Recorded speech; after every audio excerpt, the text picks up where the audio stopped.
6 o'clock yet? All right. So, everybody good? So you're going to try to introduce these things.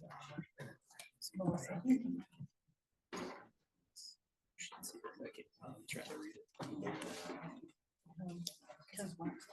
Application notes.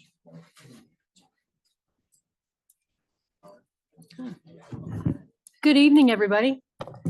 It feels like we're a little lopsided here. So I think obviously this is closer to the food, right? I can tell, closer to the cookies. So good to see everybody. As you can tell, we've got a little bit of a light attendance this evening. We have a lot of municipalities traveling.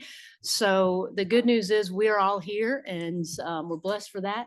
The bad news is we don't quite have enough people here to, number one, start a fight, and number two, have a quorum. So we're going to proceed on. And the good thing is we didn't have really anything that's had any action items tonight other than adopting agenda and that type of thing. So if you guys are okay, we're going to actually move the consent items over into next month. And then the only thing that we're going to have an adjustment to the agenda this evening. And if you're okay, we'll actually make that adjustment and then ratify it at the next meeting. So I know that sounds a little bit messy, but the good thing is we've got everybody here to make our presentations, and we'll adopt the a couple of things for the next meeting. So I'm going to turn it over to Brad Richardson for. What was the item? Yep. So this is an update on the I-77 corridor, and this will be kind of new item 12. All right, I think I followed. So I'll make a motion to approve the agenda as amended. We'll remove the consent agenda, moving it to May, and we'll add a new item number 12. Second. NCDOT update on I-77. Thank you, Rick. All right. Well, then we still need to go and vote on that or not? No. You can do kind of Yeah, and if we can just kind of do a thumbs up on that, and then we'll actually ratify it at the next meeting. So all of those in favor of adding that agenda item, that would be great. All right, so we'll do the formal vote next time. So I know that feels a little messy, but I appreciate you rolling with that. Great. So the public comment, do we have anybody? No comments. Neil? Okay. Our secretary has said we've not had anybody sign up for public comments. So we'll move on to ethics awareness and conflict of interest reminder. In accordance with the State Government Ethics Act, it is the duty of every board member to avoid conflicts of interest. Does any board member have any known conflict of interest with respect to any of the matters coming before the board today? If so, please identify the conflict and refrain from any participation in the particular matter involved. I don't see anybody indicating any thing they need to disclose. So we will move on to our project spotlight. And I am incredibly proud and honored to introduce to you John Young with the town of Mooresville. And he is, yes, he's going to take the center stage here and talk about our East-West connector. I feel like this went on for 1,000 years, but John's been with the town for 13 years, and I think he's been working on it every day since he started. So, John, we're going to turn it over to you. Dazzle the team for this project and all that went into it. Yep. Thank you, Chairman Qualls. I'm having trouble with that because I'm used to calling her commissioner. But thank you, Chairman Qualls. Yeah, thank y'all. I really do appreciate you inviting me here tonight. As she said, it has been a passion of mine for a while on this project. We actually were awarded, and I'm going to show you some of it, but we were awarded a build grant back in, well, it was called, used to be a Tiger grant, now it's a build, back in 2019. So from that time until now, it's pretty much been living and breathing me and you can ask just about anybody I'm around, including my family, and they'll tell you that. So definitely been involved in the project. I am proud that we finally got it under construction. And you'll see that it is definitely an effort in coordination and collaboration with many entities, or we wouldn't be standing here today. So I do want to thank y'all again for allowing me to be here, and we will get started. Just kind of a quick item of history here. This project was included in several of our existing CTP plans, comprehensive transportation plans, back in 2008. 2013 as well. So it's been on our radar for a while to complete. The actual project, you can kind of see, can I point with this? Okay. The project actually, the East-West Connector project actually goes along this whole corridor right here. Pointed out phase one on the slide there. But in general, the project is intended to bring traffic from Highway 152 all the way over to basically 77 is the intent, much like a beltway project, if you want to call it that. We did update that in 2019 with the One Mooresville comprehensive plan. There was a minor update to our CTP then, and this project was included as well. Feasibility study you can see there was completed back in January in 2010. Actually, I think Neil was probably in the working force at that time. Maybe he was even the one that was running that. So we did complete that back in 2010 with WSP. This is the result, the map there you see on your right. Approximately 1.7 miles of roadway. This is for the phase one section. And we did, and you can see we've received multiple grant funds for this project. 2019, which is the bill grant. 2021, we actually received a state construction infrastructure grant. And then the 2023 was CRTPO grant. Actually two, we got a state economic grant and the CRTPO grant in 2023.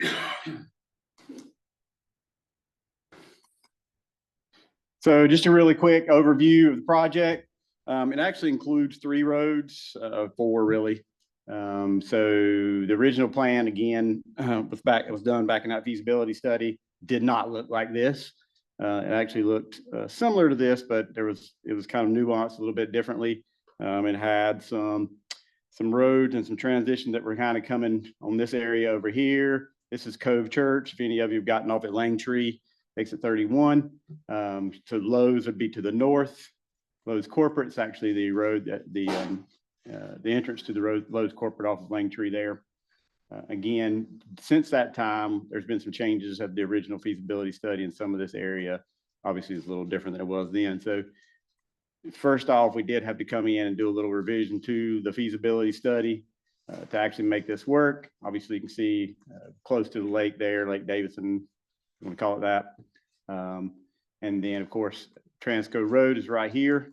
Transco is actually a right in, right out today with no left out of there. So you have to, if you come out of Transco, you can make a right, go down here. It's kind of odd. You actually go into the Lowe's corporate headquarters, and then you circle back around and get back on 77. So we do have a major manufacturer or business down here, Corbin Industries. You may have heard of that a couple of years ago. They did receive a grant from the state. They're a big defense contractor. So they purchased all this property just off your page. So they do, there is an industrial park, quasi-industrial park going on down here right now. They've got one of their buildings and be building another one. So again, the need was there for this particular road and all the other parts that go along with it. As I said, there was a lot of collaboration as well. We were collaborating with several stakeholders that own property along this corridor that actually provided not only right away, almost depending on where you are, $8 to $10 million in right away for free. They also are providing some cash as part of our that was part of our actual monetary contribution to the project for some of our match funds when we applied for the bill grant. Again, 3 new roads, does have full pedestrian and bicycle improvements along the whole corridor, all the corridors actually. New intersection improvements at both intersections. This is Mecklenburg Highway or Highway 115. This is Langtree Road. Updating all of these, preparing for the full road, which will be the next phase. Obviously, is phase 2. We'll be working on that soon, but those are being planned and already put in place for that. And then we are estimating about 2.5 to 3 years construction. So the estimated completion is in the fall of 2026. Those that are aware of the bill grant timelines, 29 year. So, we had this thing called a pandemic right after that in 2020. And so there was some delays that were given for the 2019 bill grants. There were some issues, obviously, with the pandemic and being able to move things forward. So we were, all the 2019 bill grants were given the year extension. And so this project is actually, again, supposed to be completed no later than December 31st, 2026, much like some of the other funds that are out there right now. No project that I've ever done, and maybe y'all have done them that are perfect. We do have roadblocks and have had a lot of roadblocks. And again, Chairman Qualls can share this and probably has. I presented this to the board back in May, or actually March, or it may have been April of last year, so almost a year ago. We did bid this project back in that time. We received our bid results with a parent load bid of almost $33 million. Just to kind of give you a context, our original estimate that went in with the build grant itself was actually just over 14 million. And that would have been in 2018, we actually started. So the final engineer's estimate was $21,630,000. Again, I point back to 32,917,000. So obviously we had to drop back and punt here. At that time, we were shy budget dollars, I will call it. We did have a lot of collaboration. So what we ultimately ended up doing is actually rejecting all the bids. But during that time, we met with NCDOT, several of our consultants to try to evaluate some cost estimate adjustments. Interestingly enough, when you've got a federal grant like this related, especially on the build, there's very little adjustment you can make within that. So when you apply for the build grant, it's pretty specific on what you're applying for. So for example, in this one, we had a water line that's in this project. So the water line runs throughout. So one of our, and it was specific, we were going to put a 16-inch water line in there. So we requested, well, we don't necessarily need 16-inch water line in there, but that was part of the federal bill grant. And so we were required to put that through. So there were some things we ended up pulling out of this. For example, we had some quote smart lighting that we were going to put in, some pedestrian smart lighting. We did end up being allowed to drop that down to standard street lighting, pedestrian lighting. And then there was a couple of other savings things that we were able to do through the project. We also went back and looked. So one of the big numbers on this project was the earthwork. We're actually having to move in about 200,000 yards of fill, which has got to come from several different sites around. So we looked at several of the adjacent properties to see whether we could obtain some fill or some dirt from those properties. Of course, it took a little bit of time to do that. And ultimately, the return on investment was just not there. And again, there's a break-even point in there. So, you still got to move the dirt. So there really had to be the availability of just about all of it before we could do that. So long story short, we got to the end of that. We rebid the project in, I think it was October of 2023. We did, by that time, we had applied obviously for some CRTPO funding. We had received a state economic grant. So we did have a little more funding than we had prior. And then this is our funding breakdown. So almost $14 million, $13.7 million from the bill grant. Private stakeholder, I mentioned they had provided between around $2.5 million. This is GEO bonds that we had from two issuances of GEO bonds back in 2014 and in 2019. And then we had a $5 million state economic grant, again, issued this past year. And then, of course, you guys gave us $6.7 million to finish it out. And then, of course, our general fund expenditures right now are right at $4 million for a total of $36 million. Total project budget is actually a little more than that. For example, we just got our Duke URA, which has become more and more expensive to move utilities. You guys are probably aware. About $2 million almost to move the utilities in this corridor, and several other things that have been a little more expensive than we anticipated. But again, I've stood up in front of our board many times. In fact, I had one of our commissioners when we were doing our groundbreaking. He came up to me because we had invited them to come and be a part of it because they had obviously seen this project through. And he's like, I stood in front of the public and said 4 times that this project would never happen. So it's happening. I think it's definitely a project that would not have happened without a lot of people being involved. We have a lot of state senators. We have a lot of local folks, Corvid that I mentioned, many people that traveled, Commissioner Qualls, Chairman Qualls, that traveled to DC and spent a lot of time up there with some of the USDOT representatives, again, for the build grant and for other things. There's also a Norfolk Southern crossing you saw there, an at-grade crossing that has been, somewhat challenging in itself. And so it's definitely a collaborative effort. Of course, it's all good and fun and this project's moving forward, but now we're looking to the next steps. I go back to that map I had in the beginning. And I tell all my commissioners and everybody there at the town of Mooresville that before I retire, I've said 13 years, I'm not going to make it 30. I'll tell y'all right now. I will never make it 30. But before I retire, my goal is to have phase 2 in place. We actually have already had, we got some preliminary plans done. But anyway, that's our project, and I will be glad to take any questions. Questions or comments for John? He's, I think, seeing the good, the bad, and the ugly. Lee?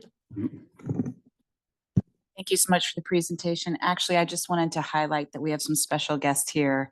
The youth, please raise your hand if you're a high schooler. Oh, wow. Thank you for coming to watch a public meeting and learn and see how taxpayer dollars are spent for this important subject area. And all of us want to help you understand, so feel free to ask questions after. Thank you. So are you required to be here? I got to ask. Or you just came of your own volition? Did they feed you? Did they? Most people show up at our meetings because of that. So I will tell you. Yeah. Anything else? Other questions, Mary? When Commissioner Altman asked a question for the youth to raise their hands, I wanted to raise mine, but. Could you go back to the slide? I'm just trying to understand you, one previous. So what that one? Mm-hmm. So you had bid results, low bid 32.9, and I presumably thought that was too much. You were originally at 14 and then 21. So 32.9 was too much. And then on your next slide, it ended up being almost 40. No, apologize. This was a total project funding. The actual low bid, and I didn't have it on here. I should have. Was just under 30. Okay. 29 Okay. million. Okay. Literally like 29,900,000. So you did realize some savings off that. We did. We pulled a couple of things out I mentioned earlier. Right. One, we saw some lower bid numbers. We pulled the lighting out, which is actually fairly substantial. That's about $1 million.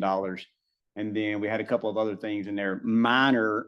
But again, when you've got a large project like that, they result in some bigger dollars. So yeah, I apologize. It was 29, just over 29. And then one more question that I probably should know, but I don't. If you can go back to the big map. Yeah. With the project. That one. What are the purple lines on there? What are the purple lines? Those are property lines. Those are just the property. Yep. Yeah, those are property lines. This was actually an early overall drawing that we did back in, it might have been a public meeting map. I don't remember what it was, but yeah, those are the property lines. So the stakeholders, we have a large property here. That was one of the stakeholders. They're large properties. Yep, those are large Okay, very properties. good. Thank you. Yep, you're welcome. Hey, John, in total, it was what, 5 property owners? We actually we have agreements with 4. So it's 4. And again, even Cove Church, talking about collaboration, Cove Church really has no buy-in here. So, again, they own property. They're not developing their property. They donated 14 acres. It was a pile of property. So they've been a partner from the time, y'all saw the early 2008, Pastor Eric, which I worked with there at Cove Church, has been a part of this committee from the whole, from the beginning. I was not even there in 2008, but he's been there longer so he's seen this through, and they have provided us space and ample opportunity to be a part of this group. So again, wonderful collaborative effort. Other questions? Other questions, comments? Yeah. So what's the total length of road that you're adding? What's the total? It's just under 2 miles. Just under 2? And then what are you expecting phase 2 to cost? Huh. Whatever it is, double Right. it. Should I say that right now? We always try to stay away from cost when we're in our commissioners meetings, but I'll go ahead and tell you that right now. We're expecting it to cost $50 million today, but I suspect it'll be more than that. Yeah, it'll be more than that. And we did do, we've actually done a really good 25% design, work a couple of years ago with a cost estimate. Obviously, all those things will change, but that was actually a little bit more. We did apply on phase 2. We did apply for a RAISE grant, which is a new build grant. Last year, we were not successful. I suspect that some of it had to do with this one not being under construction, but I'm guessing that will probably be something we'll be doing again in the future. So.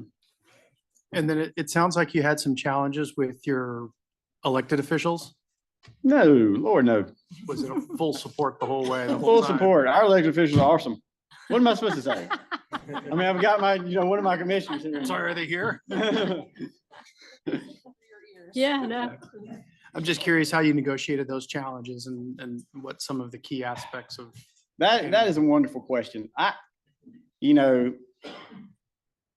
the more years you spend, I guess, in local government and whatever government, doesn't matter.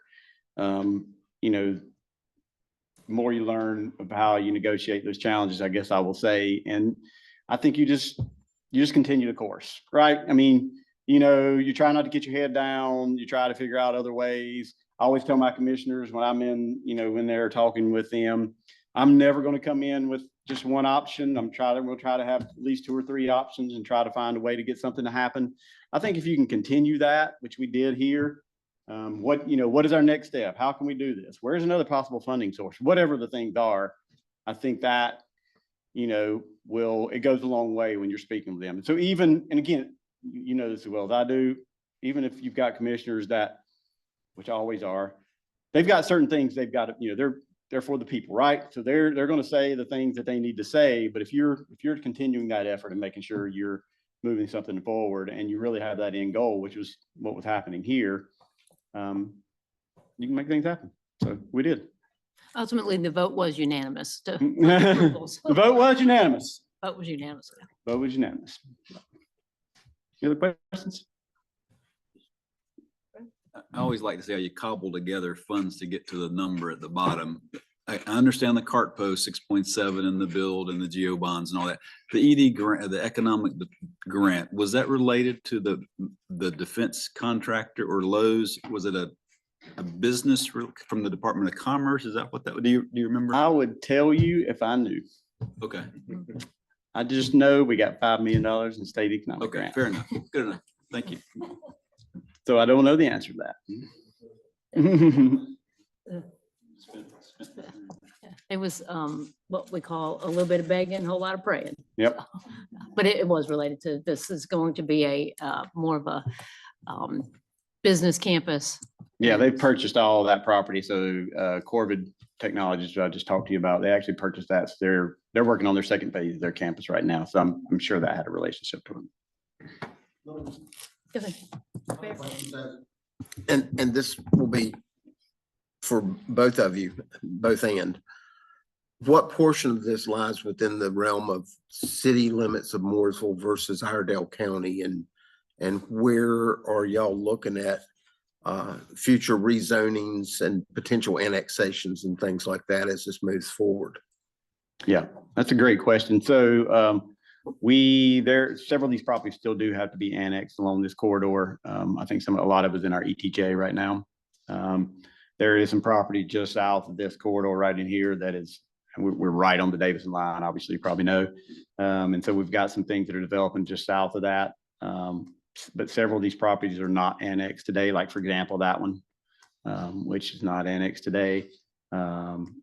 Really several of these in this area, I can't remember if they're annexed. I don't believe they are, but again, they are in our ETJ. So there's not a ton of what I would call county property within this corridor. It is today, but if they're going to develop there, it would be in the city. And one more question. When I'm going towards Mooresville, before I get to Langtree and I look through the woods on the left, Yep. right past where the buttery used to be, Yep. is that part of the corridor? That is it. Okay. Yep. Right. It's going to go right into the old theater lot. If Yeah. you remember the drive-in theater years So ago. that's why all the pines are being cleared along. That is 115? correct. Yeah, I call that the bow tie piece on the other side. Yeah. But back when I was a child living in Mooresville, that was where we went to go watch a drive-in movie. Oh, yeah. I was there too. Any other questions? Other questions, comments? All right. Thank you, Mr. Young. Thank y'all Appreciate again. I really do appreciate it. I appreciate y'all allowing me to be here. And, next month, we'll have a presentation from the town of Troutman. Andrew Van Tresca will be presenting. I thought I seen Andrew here earlier. If he's not, he will be here next month to do that project presentation. So as we, again, as a reminder, every month, we're going to have a project presentation from a different municipality, and we can all learn from that. So moving right along to the next exciting topic. Our tip development process. Talk to us about prioritization 7.0. I don't know if I can top John in terms of, the exciting project that's under construction, but this is the process that, we take to deliver some of those large capital projects. However, it's 10 to 15 years out. And I just thought I'd take a minute to address the CRTPO board tonight before Travis gives you all the details, really to emphasize that this is going to be a big deal for us throughout the rest of the calendar year, working on the NCDOT prioritization 7.0 process.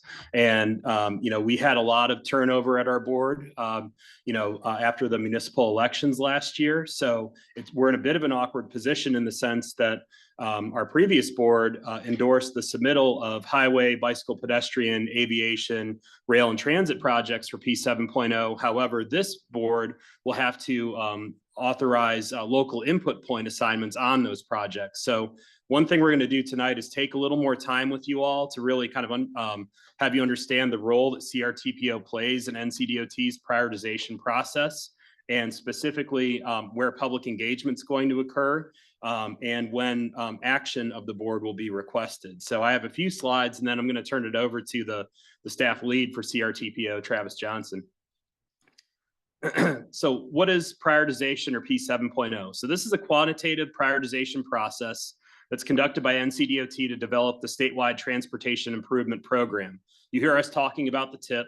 NCDOT has a STIP. That's really a statewide compilation of all the transportation improvement programs across the state. Prioritization began in 2009 with P 1.0. Governor Perdue at the time signed an executive order for transportation reform, and it really led the way to what we're doing right now in P 7.0, which is a data-driven process that encourages collaboration between MPOs and NCDOT divisions. And since that time, prioritization has generally been conducted every 2 years. The results of the prioritization guide funding and programming of the STIP. So the projects we're dealing with right now that we're considering assigning local input points later on this year, if there's an adequate amount of funding, they will end up in the next round of the STIP. Prioritization 7.0 will develop the 2026 through 2035 Transportation Improvement Program for the CRTPO. Why or how is CRTPO involved in prioritization? In North Carolina, the majority of funding for transportation projects originates from state or federal sources, and prioritization is NCDOT's mechanism to really prioritize the highest performing projects and get them into the STIP.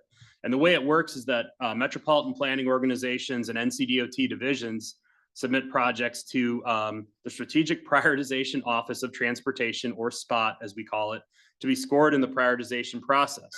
And then the phase that we're about to start here in 2024, MPOs and NCDOT divisions are allocated local input points to be assigned to the regional impact and division needs tier projects based upon an adopted methodology. So every MPO is required to have an adopted methodology that really kind of identifies how we prioritize the projects we've submitted the year before, and we have to follow that methodology. So we will provide some information about how our methodology works.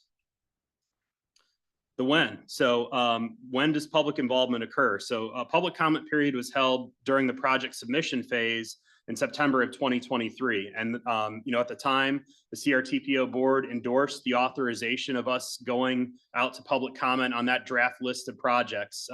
Again, roadway, bike ped, aviation, transit, and rail. We came back, with the summary of the public comments received, and we asked the board to to approve those project submittals that we would submit to the spot office. So now in 2024, public comment periods will be held during the regional impact and division needs local input points allocation phases. And so with that, I'll turn it over to Travis Johnson. He'll walk us through the project development process as well as the local input points process. Hey, Neil. Hi, everyone. Travis Johnson. Here to walk you through the rest of the TIP development process. So again, the TIP is the final step in our multi-stair graphic. Again, these projects all came from your local plans. These are your ideas, your projects that were submitted by our member jurisdictions. Once you adopt your local mobility plans, your transportation plans, your corridor studies, those are then submitted and added to our comprehensive transportation plan, which was again that 50-year document of there's no financial concern. This is the dream document. If we could fix everything tomorrow, this is the list of projects we would like to prioritize. As you're going to hear later tonight about the MTP. The MTP is the next stage in that development process where we take projects from the CTP and we start trying to figure out, well, what do we actually have money to pay for and what projects would rank the best in the region. And that's the 20-year plan. And then the final step of that before we actually get to project delivery is the TIP, which is the STIP, which is prioritization. Let's see if anyone can memorize that. But so those are all three the same things together. And so that's the process we're going through right now, which we're going to go through how we're going to apply local input points. So for this process, again, this is a multi-year process. We started development in November of 2024, creating our list of projects that was submitted and approved by the board. We will then hold we will hold two 14-day public comment periods in May to August and September to November. And these will be the public comment periods for how we will assign regional impact local input points and then also division needs local impact points. At the conclusion of this process where we have the scores that are provided from NCDOT, the local input points, these will all be combined together to then create our draft TIP and STIP, which will be released in January. And then we'll have public engagement and come back for feedback and go through a process for that as well. So how does strategic transportation investments work? So with the funds that come down to us to fund transportation projects, 40% are taken to fund statewide mobility projects, such as interstates. 30% of the funds are earmarked for regional impact projects. And these are projects slated by statewide mobility category. These are typically your NC or US routes.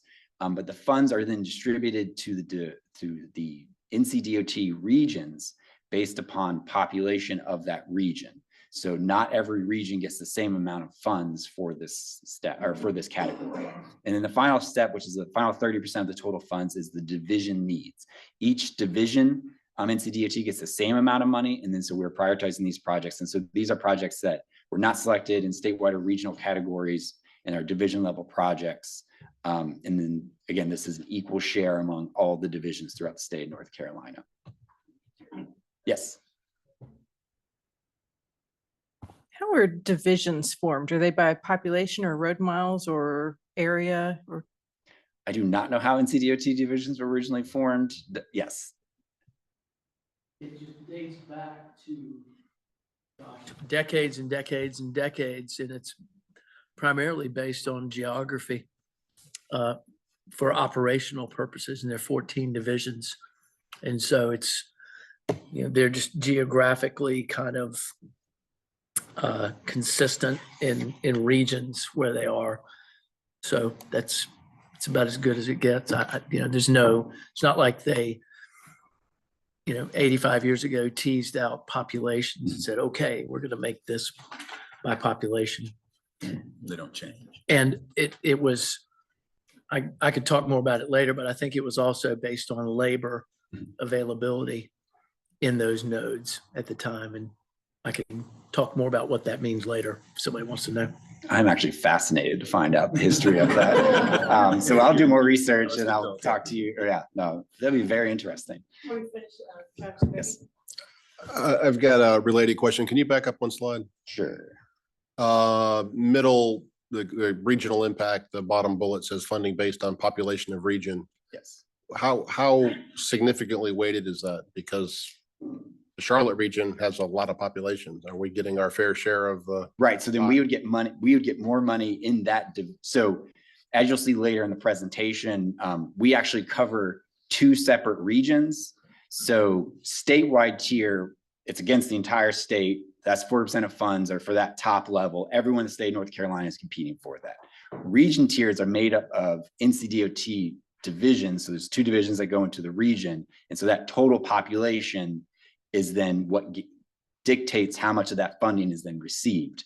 For our region, we cover 2 regions. So Iredell is in a separate region, which has a different population count, which has a different amount of money that's available for regional impact.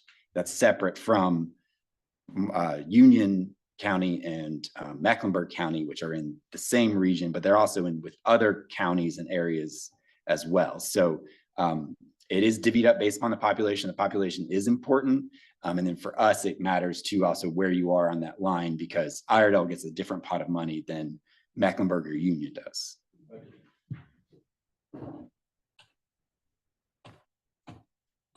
So again, statewide category, which is the largest fund of money. These are your largest projects. These are entirely created with data. So these scores will come from the spot office based upon congestion, travel time, safety, freight, and economic competitiveness. And they did not, in the creation of the legislation, did not allow local input points for these types of projects. So we can fund them if they cascade to lower tiers, as if they're not funded here, there's opportunities to fund them if they reach regional impact. But essentially we'll get a list of projects in the statewide tier. They'll give us the score of them, and that would just be the score, pending any corrections or misinformation with the data being incorrect or something like that. That score just comes from that process. When it gets to regional impact, which is again is 2 separate regions based upon population, we have the opportunity, and NCDOT has the opportunity to apply local impact points.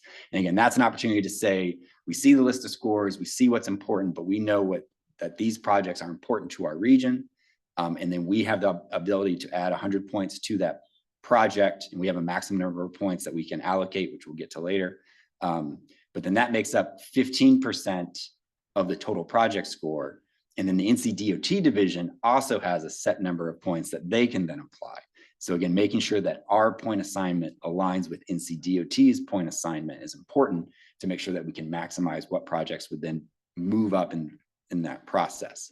So again, it's 30% of the total score. So it's a possibility to like move a project up a little bit, but it's not moving a project from the bottom of the list. It just depends upon what else is ranked there. But out of that criteria, is it the same year after year, and is it weighted? And is congestion, if so, is congestion heavily weighted, or how do you look at the criteria?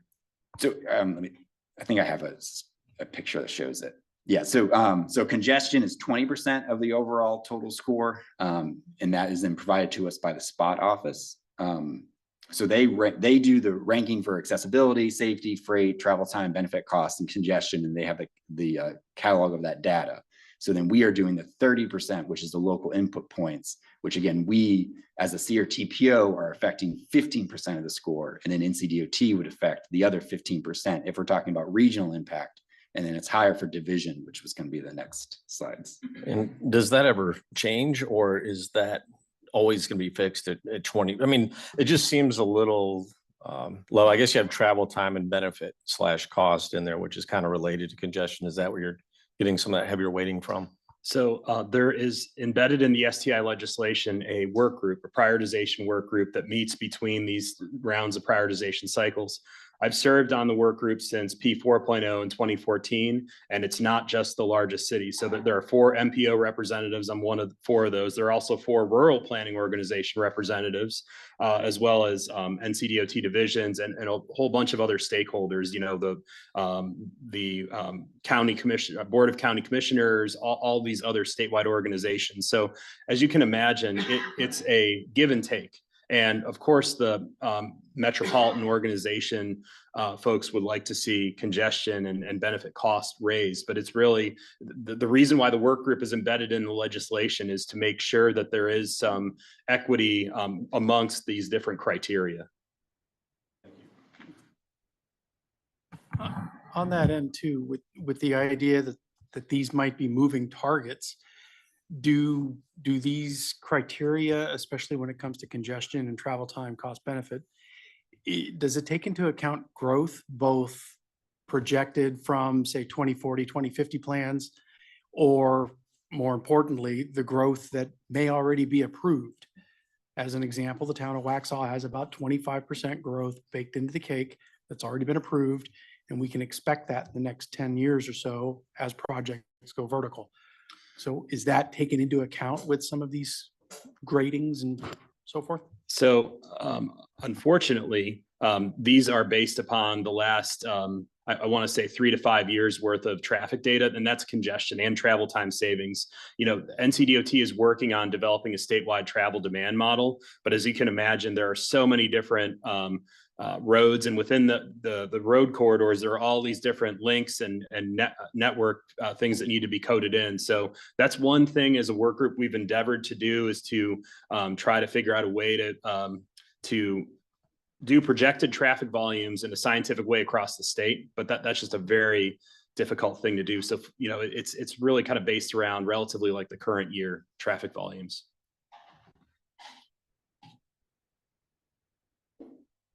Any questions? All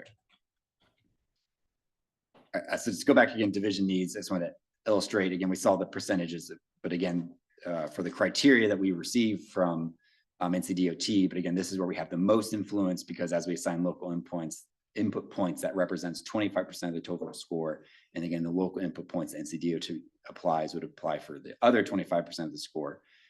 So these are the projects that we have the most influence, and that's our division needs. So again, looking at regions and divisions across the state. So we are in Division 10 and Division 12, and then regions E and F. And so that incorporates Division 10 and 8 and Division 12 and 11. Yeah. So again, statewide funding, which is 40% of the overall pot of money. We're competing against the entire state. These are projects that receive a spot score, and then we utilize that spot score to prioritize the projects based upon the rank and the criteria that has been shared.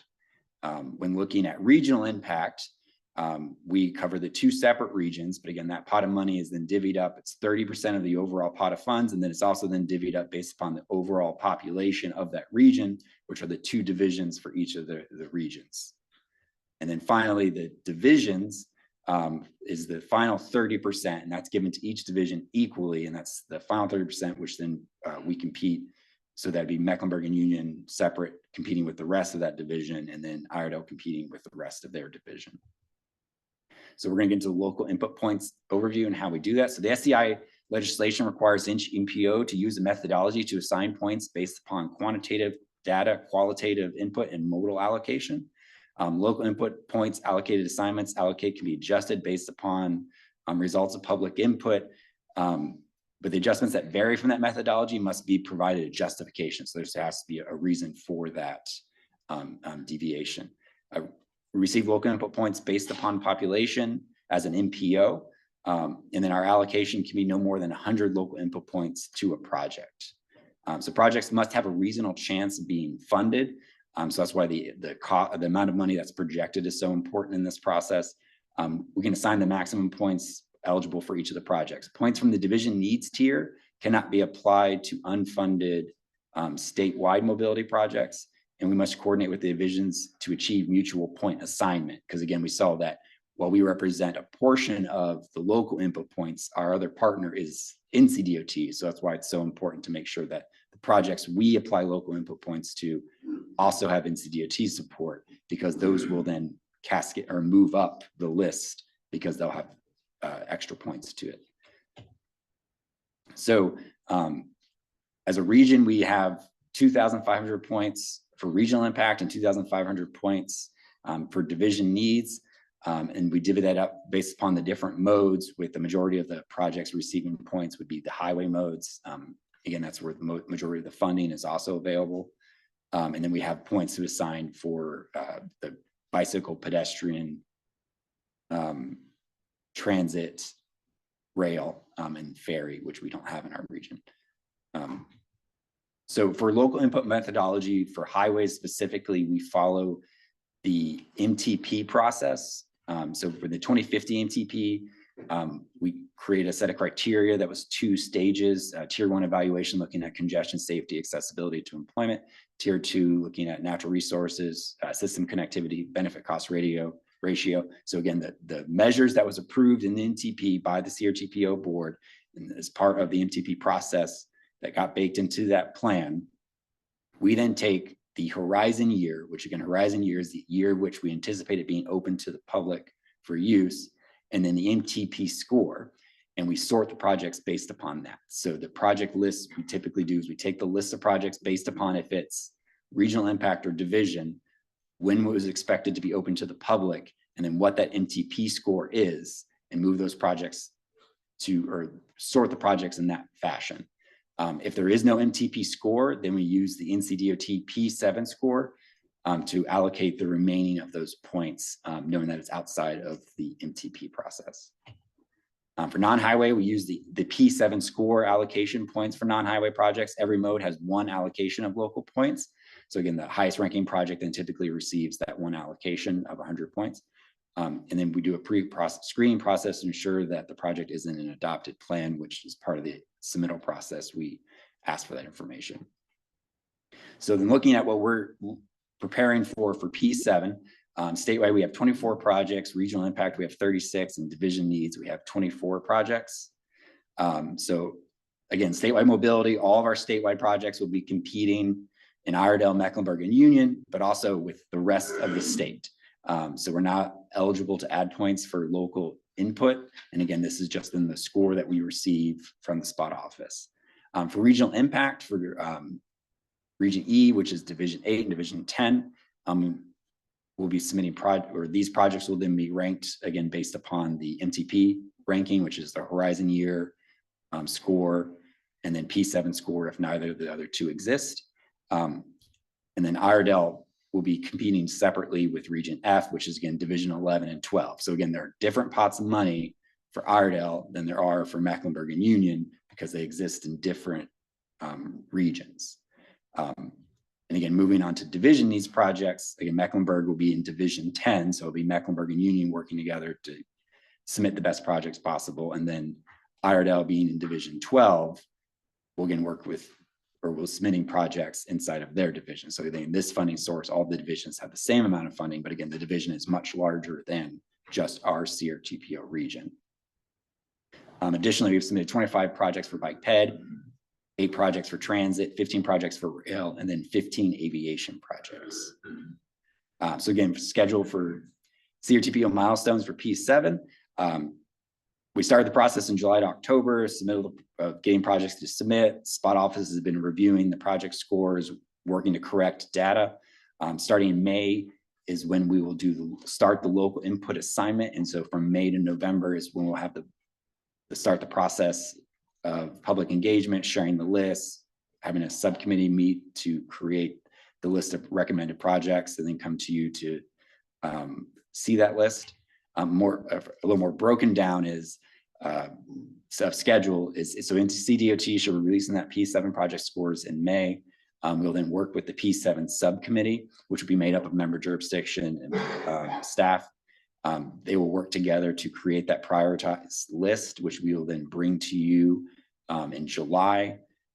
And so we'll come to you with a draft list and then also ask to open a public comment period. We'll then collect that public feedback, public comment, make any changes that are necessary to the project list, and then bring that back to you for your review and approval. And then for division needs, we'll do the process again, but again, starting in September, creating that list, coming to you in October with a draft list, start a public comment period, collect feedback, make any changes that are necessary, and then come back to you for approval in November. I mean, this is important because once we get the 2 lists approved, we need to get everything submitted to NCDOT in December and get that finished. So that way we can receive the draft STIP, which is also our TIP.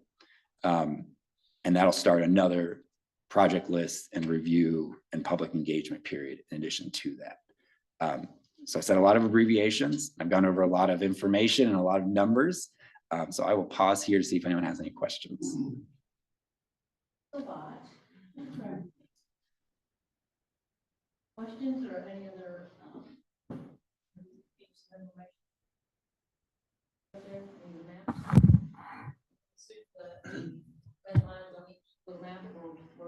Yeah. And all these projects are available on our website under the P7. We have an interactive web map. We have PDF copies of the maps. And so these also show, so we are allowed to submit projects, but also NCDOT is allowed to submit projects as well. So some of these projects are not projects that you approved and you submitted, because some of the projects were submitted by DOT. So those are all projects that are considered as part of this local point assignment process. So they were allowed to submit projects the same as we were. Not to the same number, but they were allowed to submit projects. So again, that's On the prioritization 7.0 webpage, which is on our website. And again, we have a list of each project by mode. We have an interactive map and we have PDF maps as well. Other questions, comments, thoughts, Renee? Oh, you want to go ahead? I don't have a question so much as just thank you for taking the time to explain this, because I think I've gone through this 4 times now and I'm maybe finally kind of grabbing a hold of the information that's sticking a little more. But every time it's really helpful to be reminded of the process and what we do and why we do it. So thank you. Others? Yeah, my question was only the starting point. You had that nice little, there it is, the DOT release P7 results. Mhm. When does that start? When do you expect to release those results? We are Those anticipating scores? those in May, I believe it was May 24th. Yeah, May 24th is when we expect to see it. So right now we've been in the data review phase where we've been confirming that it should start and stop here. You know, oh, there was an NCDOT project that did this portion, so maybe we should adjust the line. All that minutia stuff we've been going over right now, confirming numbers. So that has all been resubmitted back to NCDOT. They will then use that to calculate their P7.0 score. And then that will kick off this whole process. So we've been working with them on this past couple months. It'll come back to us in May and then we'll hit the ground running. Other questions, comments? All right. Seeing none, again, great job. That was very I think one of the comprehensive. students has a question. Oh, I'm sorry. Who will be funding these projects? Will be like taxpayers or will be? Yes, so all this is, yeah, funded through the federal government. That comes to the NCDOT, and this is all then based upon different funding buckets. So when you have a job and you pay taxes, you're going to be one that helps fund it. So we appreciate that. Yeah, federal, Go state, ahead, yeah. sir. So is it focusing more on the regional aspects or just the divisional in this project? So I'm trying to think. Yeah. So all these projects are, so we are regional transport. So I'm trying to think of how much to go into the weeds. So we are a regional transportation planning organization. So we focus on the regional aspect of how things coordinate together. So when we're talking about some of the larger projects, that's more looking at how the statewide network works together. And so those are then ranked upon how it improves the overall network flow, not just of our region specifically, but the region as a whole. So all the categories are ranked and considered at different levels based upon statewide regional impact or division needs. But they're all looking at the total regional impact, because our goal here as a regional TPO is to bring everyone together from the jurisdictions in the room to make sure that we're not focusing on an individual jurisdiction and what they individually want.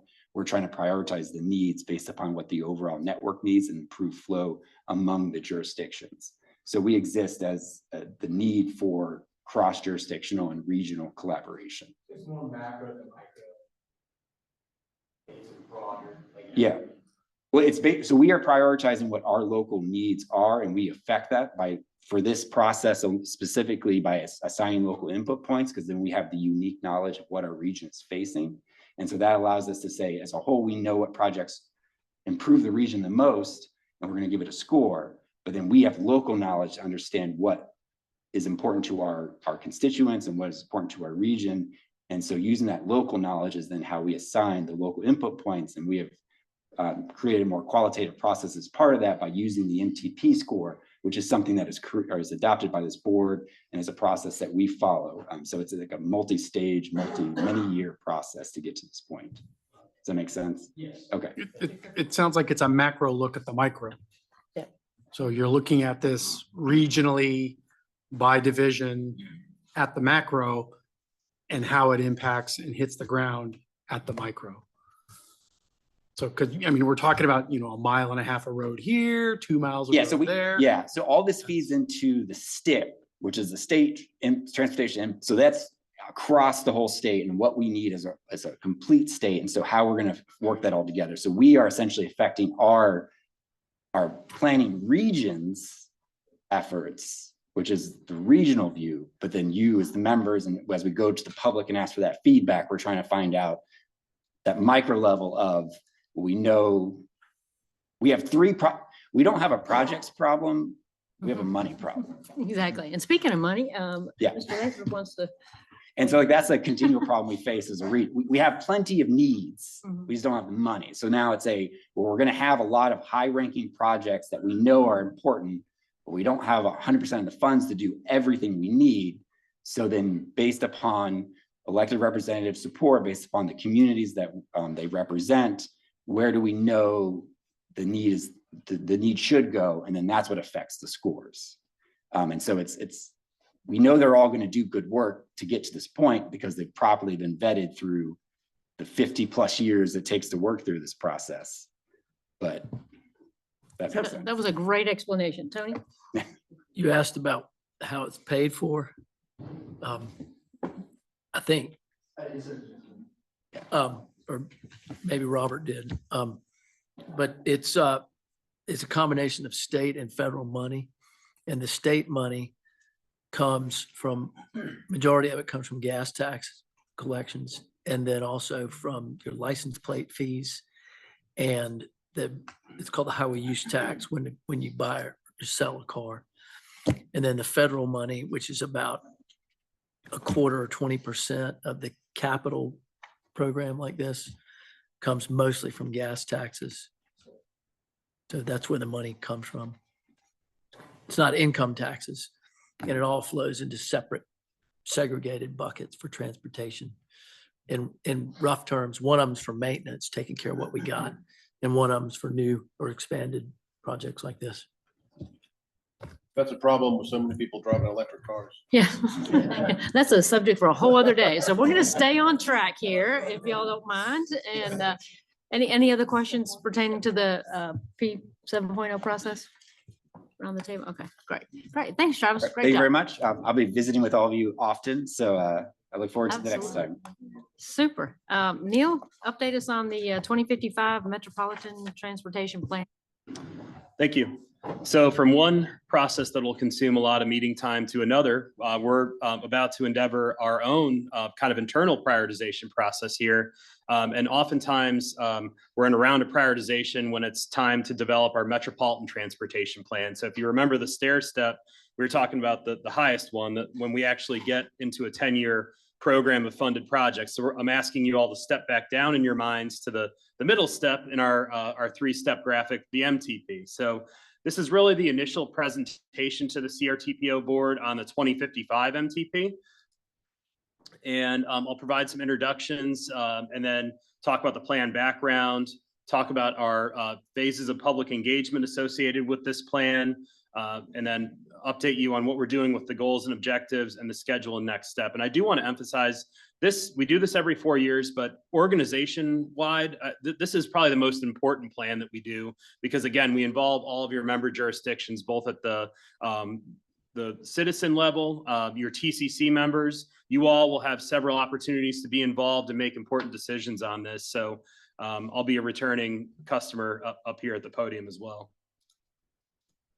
So CRTPO staff is being assisted by Kimberly Horn, and we have Allison Fluitt, who is the project manager, and then Nat Hayward is actually here tonight. He's the deputy project manager with a focus on bike peds. So Kimberly Horn will really be working hand in hand with me. I'm the project manager for the 2055 MTP and several of our other staff day to day. But then they do have some other specialized consultants that you'll see down there that will assist us in different aspects of the scope. So what is the purpose of an MTP? A Metropolitan Transportation Plan is a long-range transportation plan required to be fiscally constrained and updated every 4 years. The MTP covers all modes of transportation relative to an area, including walking, biking, transit, and freight. And each metropolitan area or each MPO is required to have an updated metropolitan transportation plan to access federal funds for transportation projects. So this isn't just an exercise FHWA requires us to do. This, along with the tip, we need to follow the federal deadlines and make sure that these are up to date in order for federal funding to continue to not only come to this area, but to be authorized for transportation projects. So the Metropolitan Transportation Plan will establish a vision for transportation throughout our planning area.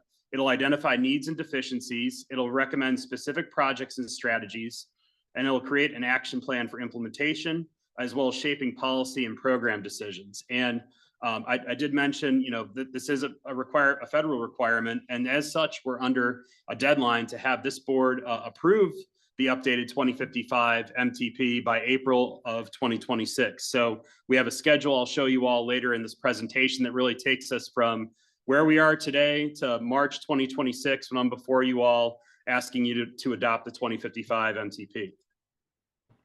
So what's different for the 2055 MTP process? And we did do this, it seemed like not very long ago, where the board adopted the 2050 MTP in 2022.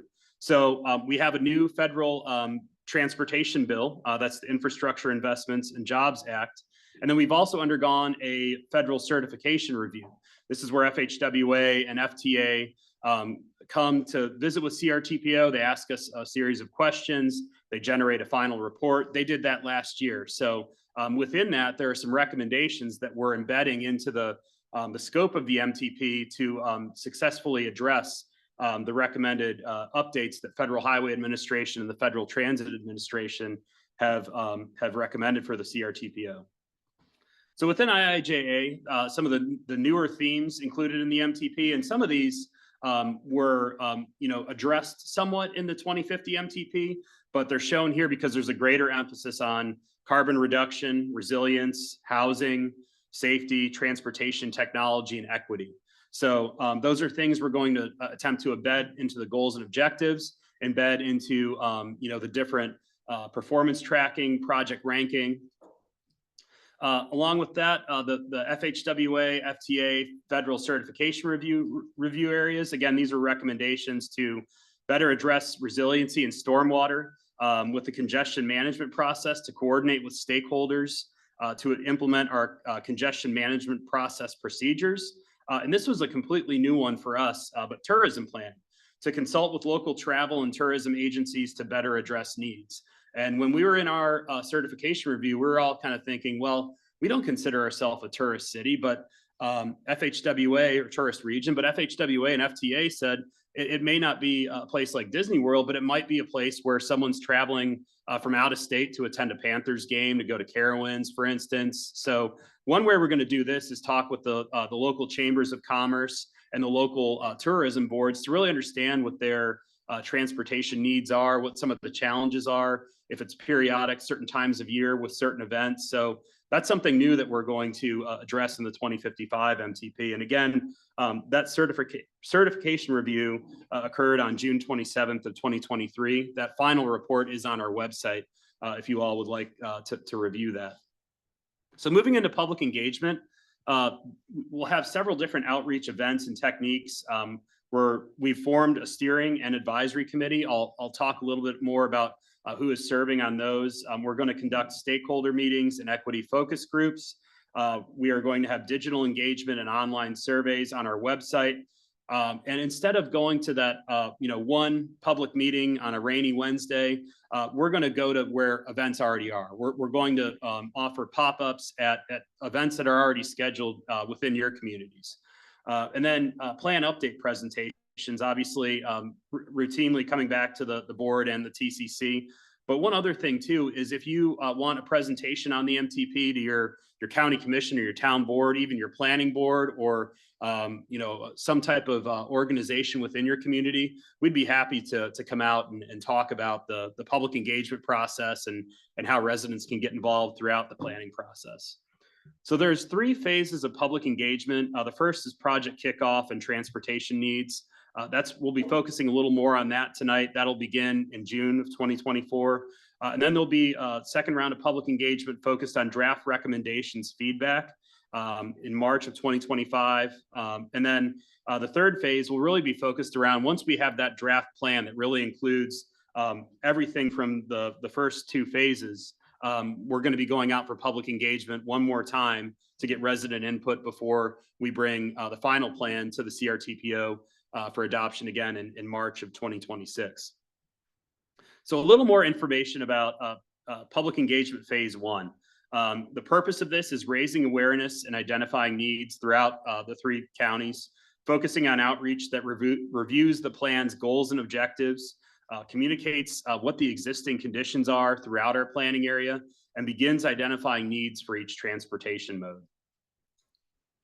So I'm going to talk about the project committees. We have 2 of them. The steering committee, this is the core group offering technical guidance and feedback on plan components and messaging. And the membership really revolves around transit, the regional travel demand model, which is where we get our employment and residential projected growth. That's a really important part of this plan because we're going out to 2055. And then the regional mobility agencies, public engagement, and other transportation agency partners. Members of the steering committee are also members of the advisory committee. And we had our first meeting last week. And then the advisory committee provides guidance and direction on the goals and objectives, the financial plan, revisions to the roadway ranking criteria, results of the project ranking process, land use scenario planning, public outreach methods, documents and materials review. And they meet every 2 months. And we have our first meeting with the advisory committee next week. And these are the advisory committee members. This is much more focused around our technical coordinating committee members. We do have representation from FHWA and NCDOT.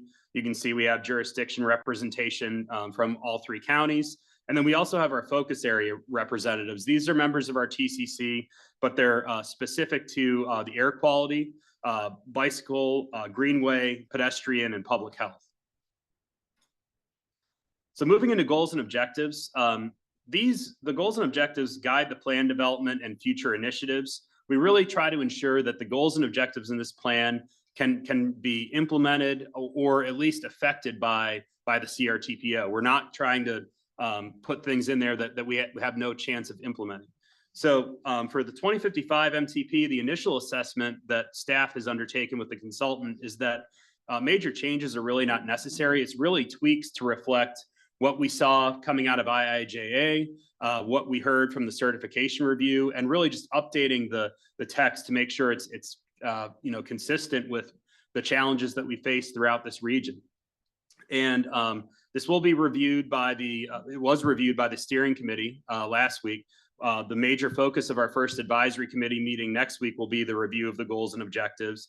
And then the public. We will be asking you all next month to open a public comment period, a 30-day public comment period beginning in early June on the goals and objectives. And then ultimately, we'll bring back the results of what we heard and ask the board to adopt these goals and objectives. Again, that's really the roadmap for our plan. And before we had the strategic plan, the goals and objectives really served as a roadmap for this organization over the next 4 years. So that we consider them to be that important for this planning process. So in terms of the review schedule for the goals and objectives, again, we came to the steering committee and we received recommended edits from that group. They are going to continue to review these more in depth and provide feedback to staff. Same thing with the advisory committee. These will just be really the first draft that's being presented to them. This is our first meeting. So both of these committees will have the opportunity to kind of really review these during the public comment period, as well as board members and TCC.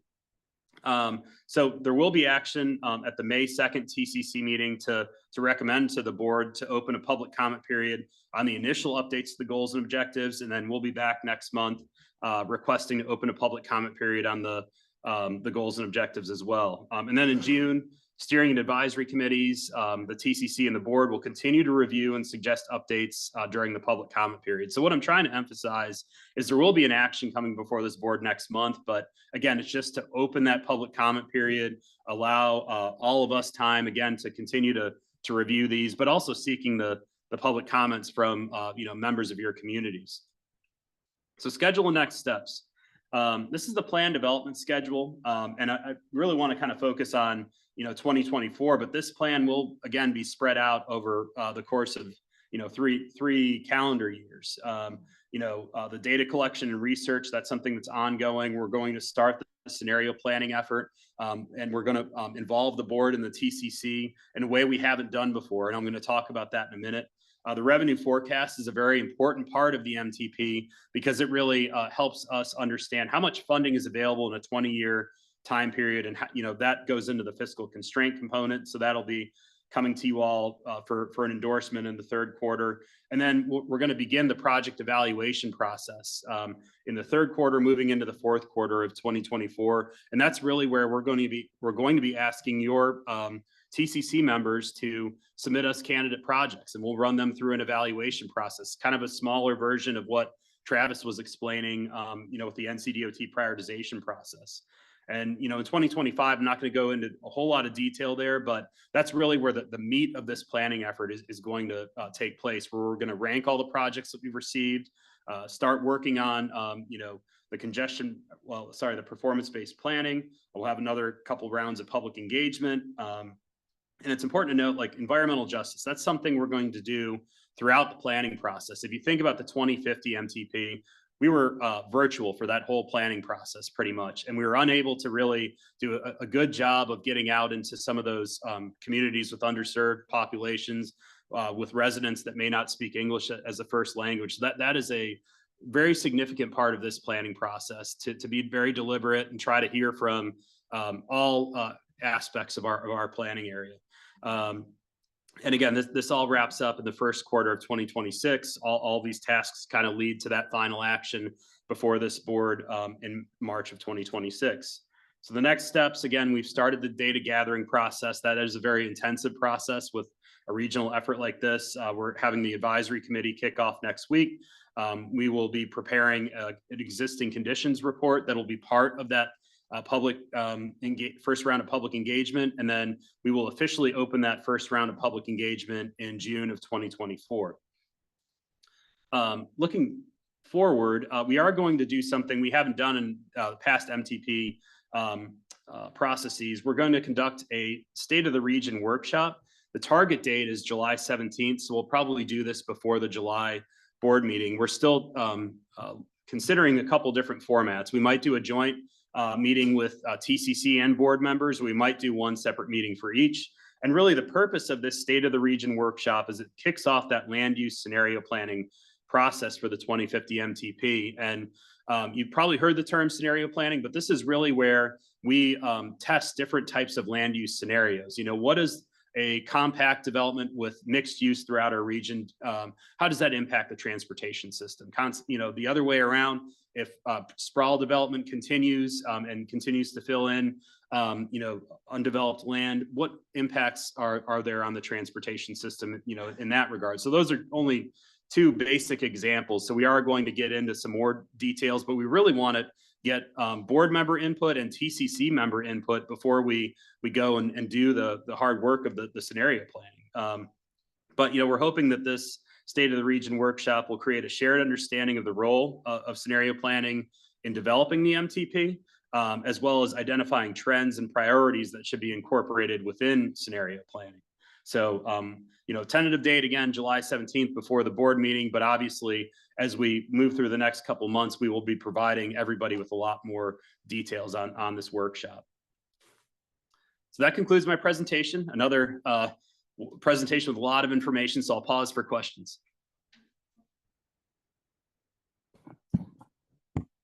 What format are you receiving public comment through? Is it oral? Is it visual? Is it video? Is it in person? Is it written?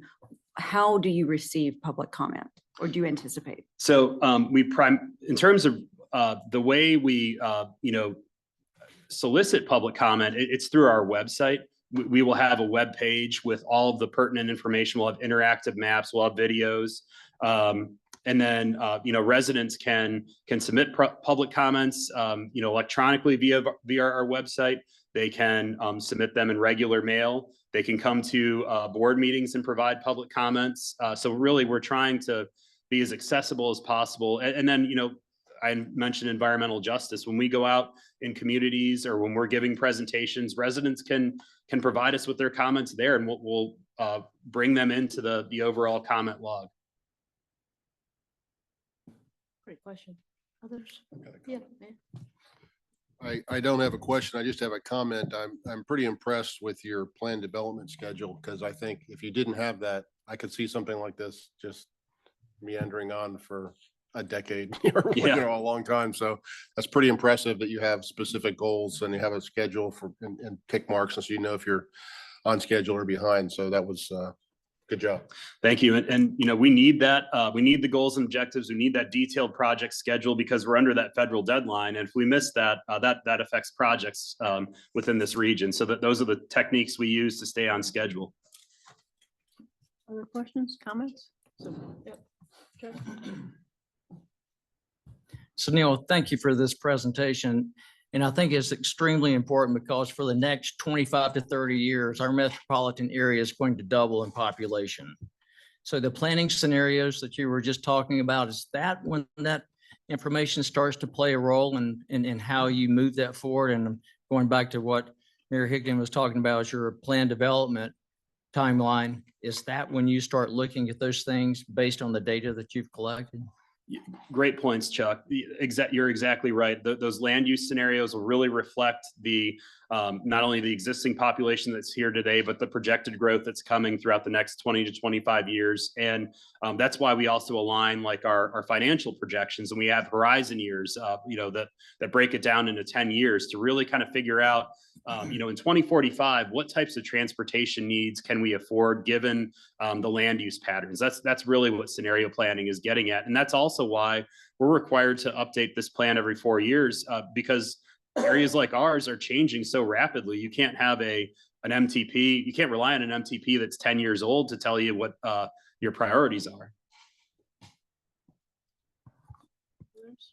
Just to follow up to that, you were talking about looking at the projects that we can afford into the future.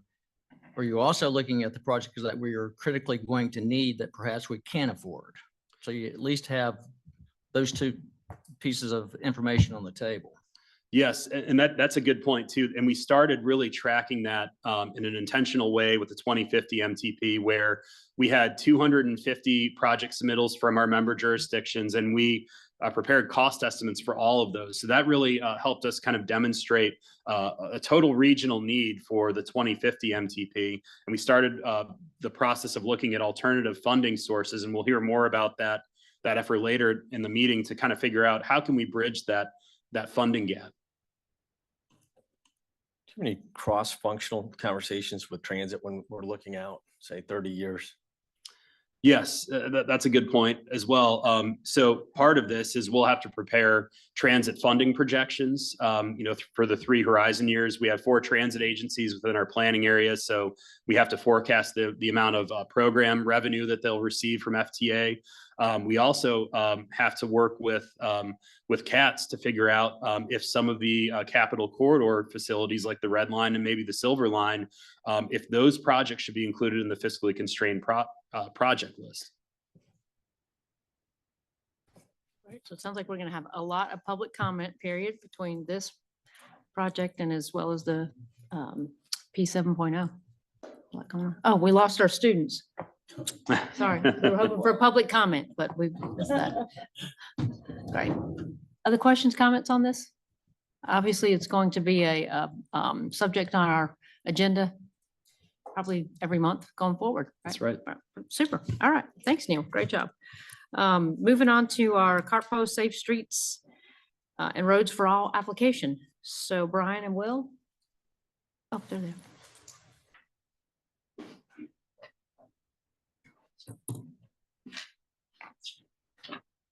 Hi, folks. Good evening.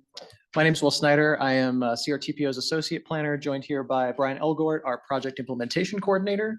We're going to be talking to y'all about our Safe Streets for All application development. Talking a little bit about the program, talking a little bit about what we are going to be doing over the next month or so to really bring this thing to the finish line and give you some information about that. So without further ado, first I'll talk to you about Safe Streets and Roads for All as a grant program overall. So this is a product of the Infrastructure Investment and Jobs Act, or IIJA. Many of you may have been hearing about IIJA over the last couple of years. It's a very large influx by the federal government into our transportation investments. It's arguably some of the most flexible money that we've seen from the feds, and certainly some of the most innovative investments in a lot of parts of our transportation infrastructure. So as CRTPO, we're really trying to take advantage of that. One of the key parts of Safe Streets, one of the key parts of IIJA is the Safe Streets for All program. So the overall goal is to improve roadway safety and ultimately reduce roadway injuries and fatalities in things that can largely be preventable through design, public education, public engagement, a lot of, again, very kind of creative, innovative ways to spread the word about making our infrastructure safer. It does that through the USDOT National Roadway Safety Strategy and the Safe System approach, which you may have heard about before. It's kind of a more trending way to address traffic safety. It achieves that through a couple different ways. So the first are planning and demonstration grants. So ultimately what these are doing is helping communities, MPOs, develop what is called a safety action plan. This is essentially the plan that you are creating, similar to like a Vision Zero plan, to reduce, again, fatalities, injuries, come up with strategies for doing so, identifying currently where in the infrastructure network you're having a significant amount of injuries or fatalities. And just, again, addressing at a multi-pronged level what the built environment is struggling to accommodate for safety, what culturally we need to do to become a more safe society, really doing quite a bit of that. So it's doing that through supplemental safety planning to complete or enhance an action plan. It's also helping to carry out what are called demonstration activities. So from your action plan, if you have recommendations that you're interested in actually piloting, the federal government under this program allows you to practice those types of applications on the ground with short-term kind of pilot tests. So say you want to try having a temporary bike lane for an ultimate permanent bike lane, this grant program will actually let you put down paint and plastic delineators for a short period of time to study that impact as an example. And we'll talk about demonstration projects in a bit. So again, comprehensive safety action plans are focused on studying and preventing the injuries and fatalities on our roadways. And it does that through a very data-driven process, also incorporating community engagement, a lot of public feedback in this process, and again, creates things such as Vision Zero action plans and similar safety studies locally. So this is what the CRTPO specifically is looking to develop for our whole planning area. Ultimately, what that leads you to is after you've adopted a safety action plan, you can then go back to the same program and apply for capital programs, what they call an implementation grant. You are required to have a safety action plan as a locality in order to get capital dollars under this program. And what we'll talk about is what's key for the CRTPO doing this for our planning area is now localities today that do not have a plan or any future plans to adopt or create a plan are covered by us doing it for the planning area. So you're unlocking those capital dollars again because we're doing this at a regional scale. There's a couple different reasons why we're choosing to go after this. Back in about November, November, we surveyed our staff in our transportation staff group to understand what are the key project priority areas today. What we found from a pretty large response pool is that the two top priorities are bicycle and pedestrian safety and traffic safety. So in all of our localities, that was of kind of the majority of about 20 options we had. These were our top two priorities. And so we're finding that there's a basis for thinking about safety planning locally. Certainly, many of your communities may be applying to our discretionary program with safety type projects or generally talking to us about how to invest more in traffic safety. And so it's on everyone's mind right now. And we're seeing that nationally as well. There's certainly a trend of addressing the very large amount of injuries and fatalities. So we're achieving this also through our RAISE application. And so it's another program under IIJA. It stands for Rebuilding American Infrastructure with Sustainability and Equity. This is a 100% federally funded program where we're targeting our disadvantaged communities that are in the CRTPO planning area. When we do that, the federal government eliminates our match requirement locally. So this is a grant that we applied for back in late February. It's about a $5 million grant application. Again, requires no local match and will help us kickstart this safety planning process within our, again, disadvantaged communities, historically disadvantaged, persistent poverty in rural areas. And that's defined under the grant program. In terms of benefits to the jurisdictions, there's a couple different reasons, again, why we're doing this. So by us doing this plan, as I just mentioned, there's eligibility to ultimately unlock capital dollars to you all locally. The US DOT actually encourages MPOs to apply for this reason. For this reason, we have quite a large reach over multiple jurisdictional boundaries. Safe Streets for All allows for those demonstration projects. So if you've been thinking as a community, you know, our downtown has an issue with speeding. How can we reduce that? Now's the time to pilot that with this kind of grant program. Us as the lead applicant ultimately provides you all local cost savings because the match is being shared across many jurisdictions rather than just you locally having to figure out the 20% match. And there's linkages to existing safety action plans or Vision Zero plans. So we're aware that several of our communities have a safety action plan or Vision Zero plan today. This can carry forward a lot of the priorities under that. So a couple different types of demonstration projects. There's feasibility studies. So again, these are, you know, delineators, cones, paint on the ground, trying to just test an idea. So that might also be like a temporary roundabout or crosswalk. You're just trying to see what that impact is. You have a methodology for measuring it. And the DOT really specifies that this is a short-term temporary test. So then ultimately you're coming back with capital dollars and making a more permanent solution. MUTCD engineering studies. So that stands for the Manual of Uniform Traffic Control Devices. So these are the sign applications, signal applications, the very regulatory roadway applications that you see. You can do a technical study under this grant to determine the feasibility of those types of applications. Behavioral pilot analysis, behavioral or operational pilots. Those are like public education. Maybe you're practicing a new public safety initiative or messaging around traffic safety. This is certainly a great opportunity to do that. And then finally, new technology pilots. So thinking about some of the more innovative technologies, first responder response, for example, you certainly can look into like signalization, having signals change when a fire truck is coming to an intersection. That's a newer type of technology. So lots of, I'm kind of giving you the universe, but there's a lot in this space. And again, I emphasize this is a very flexible program to be able to do that. All right, thank you. Thank you, Will. So as mentioned before, the RAISE program doesn't have a match requirement because of how we tailored our application. The same cannot be said for the Safe Streets for All application. And applicants are not permitted to use federal funds for local match. So that obviously creates an issue for us as an MPO. I want to give a lot of credit to Will, who spearheaded conversations with NCDOT's safety unit and secured $500,000 in cash from the state to help cover some of this non-federal share. The remaining match, we are proposing that we gather from y'all as in-kind match, and we'll get into that a little bit later as far as what that means. And we use the 2013 MOU cost share formula to determine how much match each jurisdiction would be responsible for. So here are the high level numbers. Our total project request is $5 million. That breaks down into $4 million from the federal government. 10% of that is being covered by NCDOT. And then the remaining $500,000 is what we all need to come up with.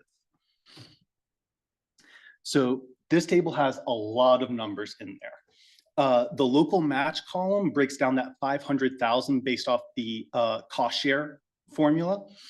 And then to the right of the dollar signs, you'll see a column that says in-kind hours. This is a very loose estimate we're providing based off a $50 per hour mark, just to give you guys sort of a baseline idea. And we will go into what exactly in-kind means and how we can value that. So the first way is staff time. This is calculated by the individual staff person's hourly rate, and they are given credit for fringe benefits, which is about a 1.5 multiplier. And this is over the life of the study. So if someone is doing traffic safety study, any kind of traffic safety work in your jurisdiction, that counts. If you're attending a coordination meeting, that counts. And those are direct dollars for in-kind match. The second is facility rates. So say we're going to hold a public meeting in one of your jurisdictions and you have a meeting room where we're going to do that. Charge us that rate and we get to credit that as in-kind match. The third is material costs. So printing flyers, for example, charge us for the paper and ink, charge us for the time it takes to print those materials. That's all in-kind match that we can apply directly. So on this slide, we've come up with sort of an example. Say we wanted to come to a jurisdiction to do a public event where we're educating the public about this study.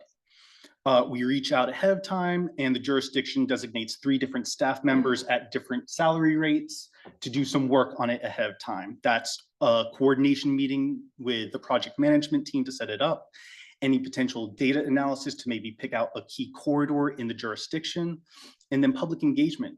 The time it takes to make social media posts, that counts. Making calls to Parks and Rec to arrange facilities, that counts. And then the public event itself. So say it's a 2-hour event with 1 hour setup, 1 hour cleanup. That's 4 hours of credited time. So over the course of a couple weeks, we've almost made $2,000 in in-kind match. So next steps. Staff will be returning to transportation staff next week with updates based off feedback that we received tonight, and staff is constantly working on application, getting more information for y'all. We will also be doing a presentation to TCC next week requesting action. And that action will be to ask for a resolution from the board indicating support for the application and agreeing to reach the in-kind match. And I realize that sounds very nebulous and loose. Thankfully, that's intentional.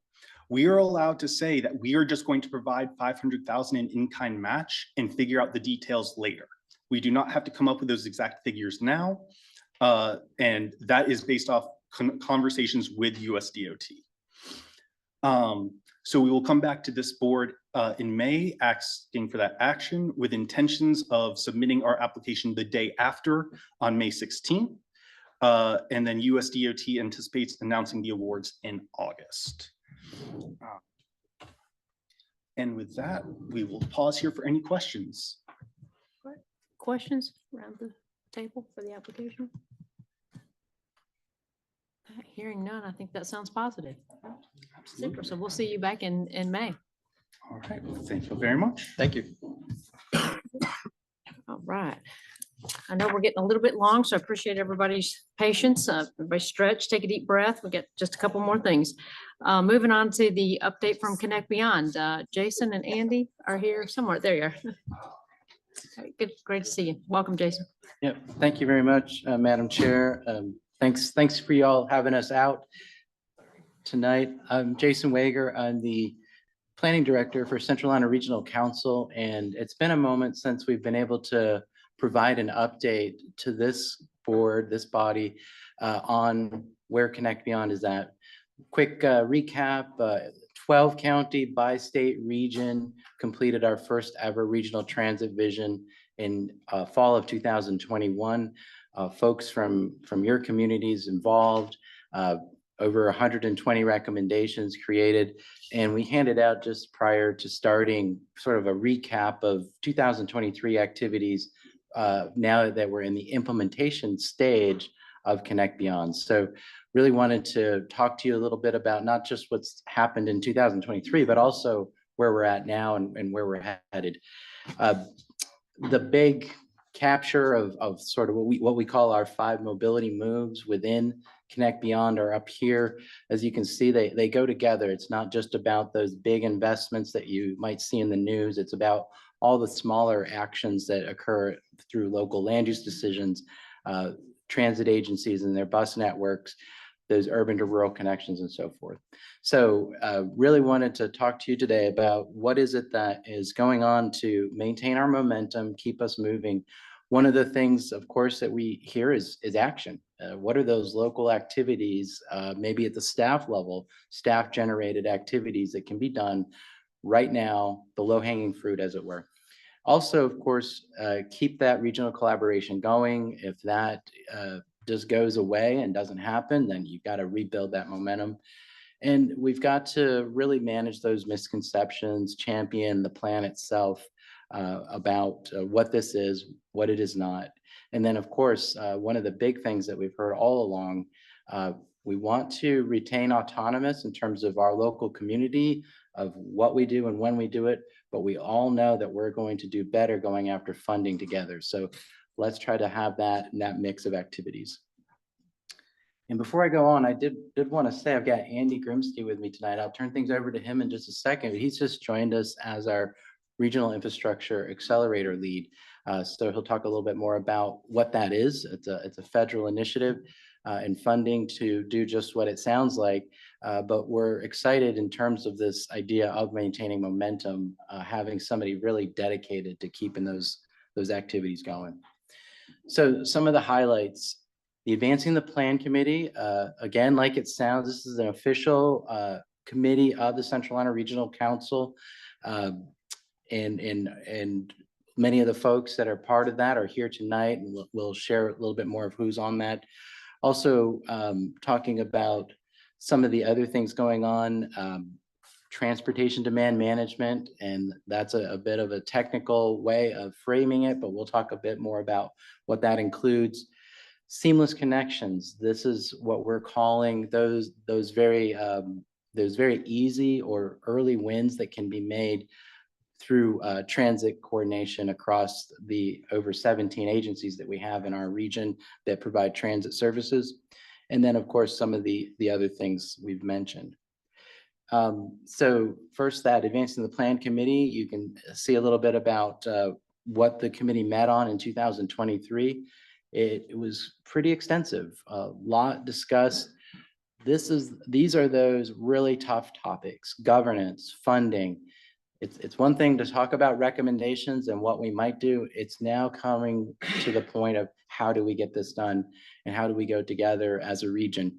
And the committee did a great job of that conversation in 23. But one of the things that they were left with saying at the end of 23 is we've got to keep going and we've got to kick it up a notch if we're going to really take things forward for the region.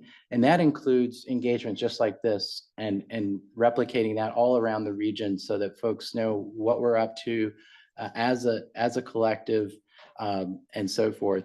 And I guess the other thing I want to emphasize throughout this process, back from the planning stage through to this day, key partners have been with us. So we've partnered, of course, with Charlotte Area Transit System on the plan itself, continue to do so, all the transit agencies in the region, and key MPO partners include CRTPO, Gaston, Cleveland, Lincoln MPO, NCDOT, and others. And those partnerships are very key to what we do, and we value them to this day. And I think that's important to emphasize just the true regional nature of the conversation. As we talk about 2024, I wanted to mention, it was mentioned earlier that we did have some turnover with the elections, but we do have a good representation from around the region.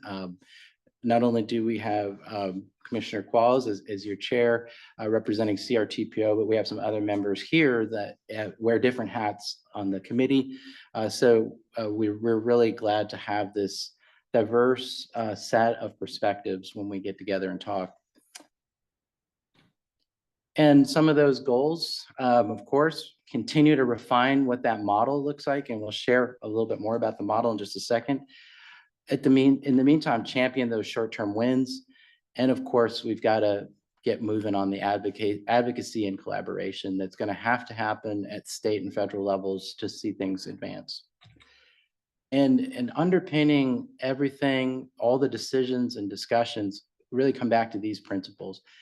I don't know that there's a lot to argue about here, but we think it's important to remind ourselves and when we get together and meet, but also as we're speaking, this is not just for fun. This is about economic competitiveness. This is increasing investment.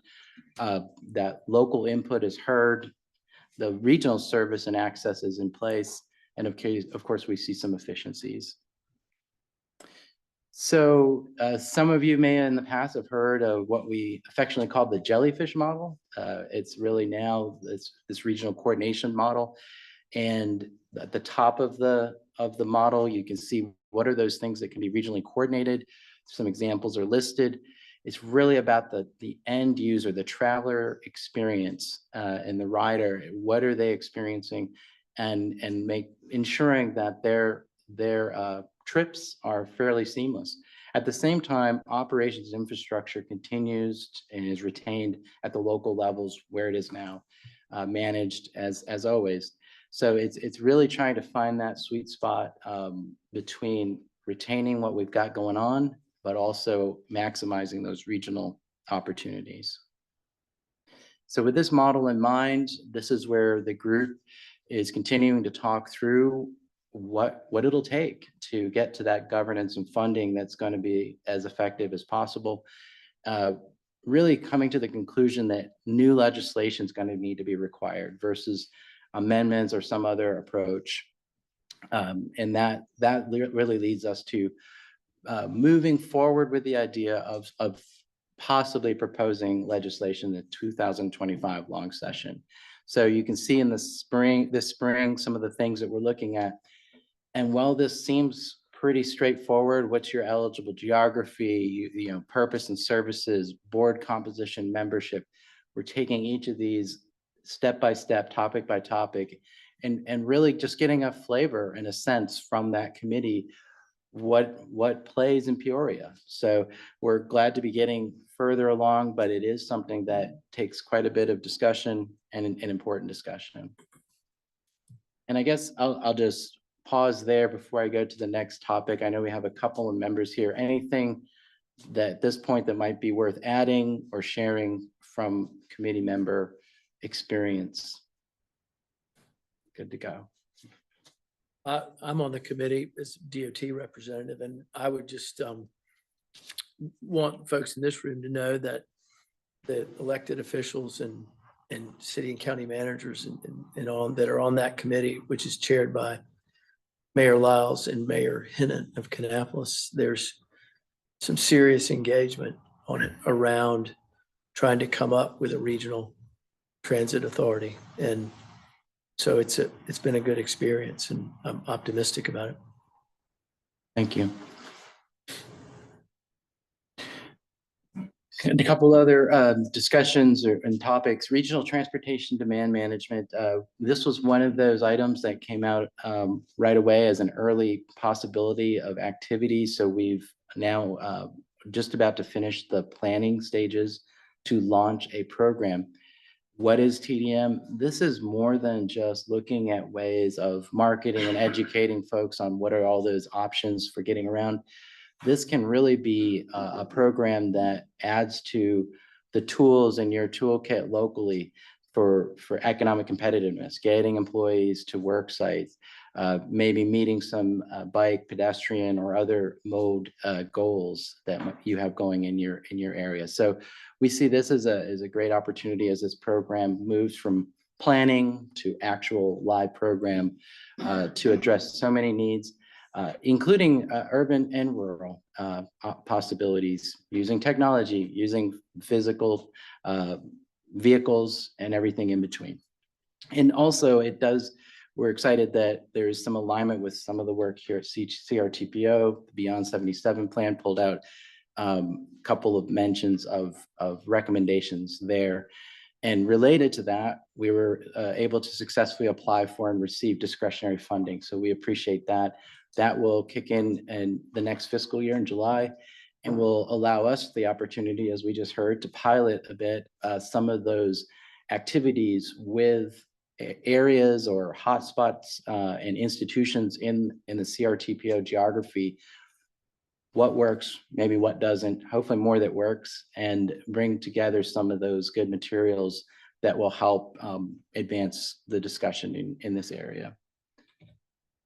And then I mentioned seamless travel connections. A quick mention of a NCDOT concept grant was received by CATS to approach this very topic. So things like taking a bus from the Concord area on the rider system, ending at JW Clay on the Blue Line. Is someone paying two different fares? Are the schedules aligned? And so forth, you can imagine. And then looking at other activities and similar interrelationships, whether it's human transit providers, conducting medical trips. How will we interface in terms of CATS and what is now launching in July, Go Gastonia, their first ever micro transit program in their area. So how do all of those, that scheduling and planning, how does that work? So it's a bit more seamless for someone trying to get around. And with that, I'll turn it over to Andy. All right.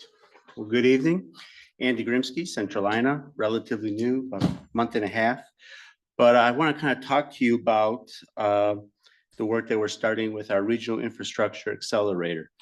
So late last year, so Jason's talked about a lot of activities coming on with Connect Beyond. So one of our, I guess we consider our early wins is that Centralina applied for and received late last year a $1.7 million grant from the USDOT for Regional Infrastructure Accelerator.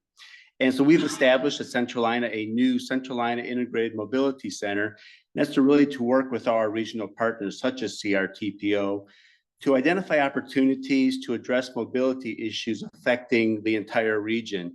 And when I say region, I know we talked a lot about region today, but this is going beyond just, for example, CRTPO, but we have in our Centralina region, we have the Gaston MPO, the Cabarrus MPO, as well as CRTP. We also have Rocky River.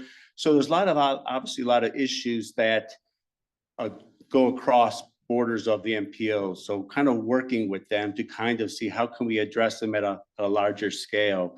And I think what we're excited about, this allows us to work with and to tap the resources of the Build America Bureau of USDOT, whose really goal is to build capacity for transportation providers to accelerate needed projects. We're going to kind of do it with three different elements. The first one is infrastructure, finance, innovation. As Will just mentioned, there's a lot of federal dollars out there right now. So we're looking at providing education, training, whatever it takes for our partners to kind of make them more familiar with what's out there, which are the best projects for best programs and so forth. So it's really just trying to build capacity of our transportation staff of MPOs, but also local towns and so forth. A second portion is we call priority mobility project facilitation. And it's really taking those major projects and trying to find ways to keep them on track, expedite them if possible.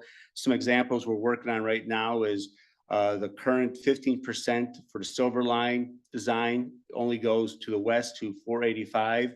So we're working with our partners in Gaston County, town of Belmont and so forth, to see if we can get the 15% design extended across the river into the town of Belmont. Another example is working with NCDOT Rail to look at passenger rail.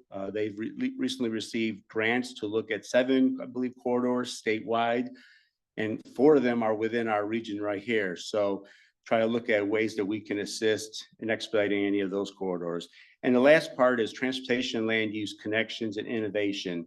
We obviously know that there's huge connections between transportation and land use, and really trying to build capacity for staff to either through just professional development activities to help them understand the connections better. Also technical assistance for local code development or redevelopment, just so that we can kind of make sure that the land uses and transportation kind of coexist better and more efficiently.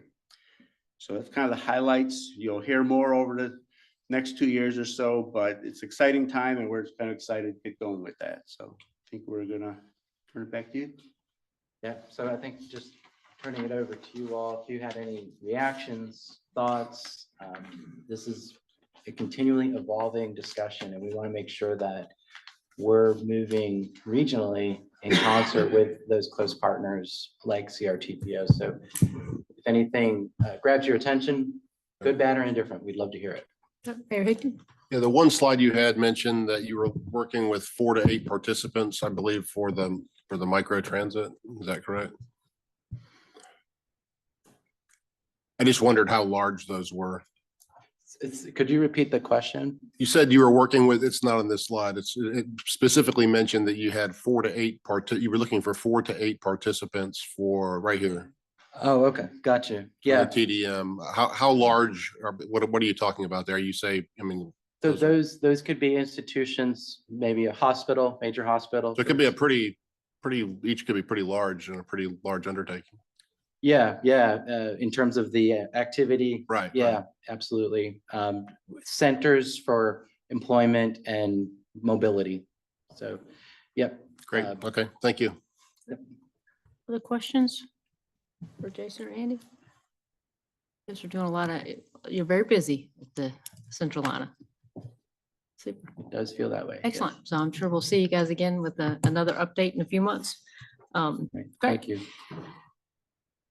The next item, the Beyond 77 Alternative Funding Report. Brian here, there's Brian.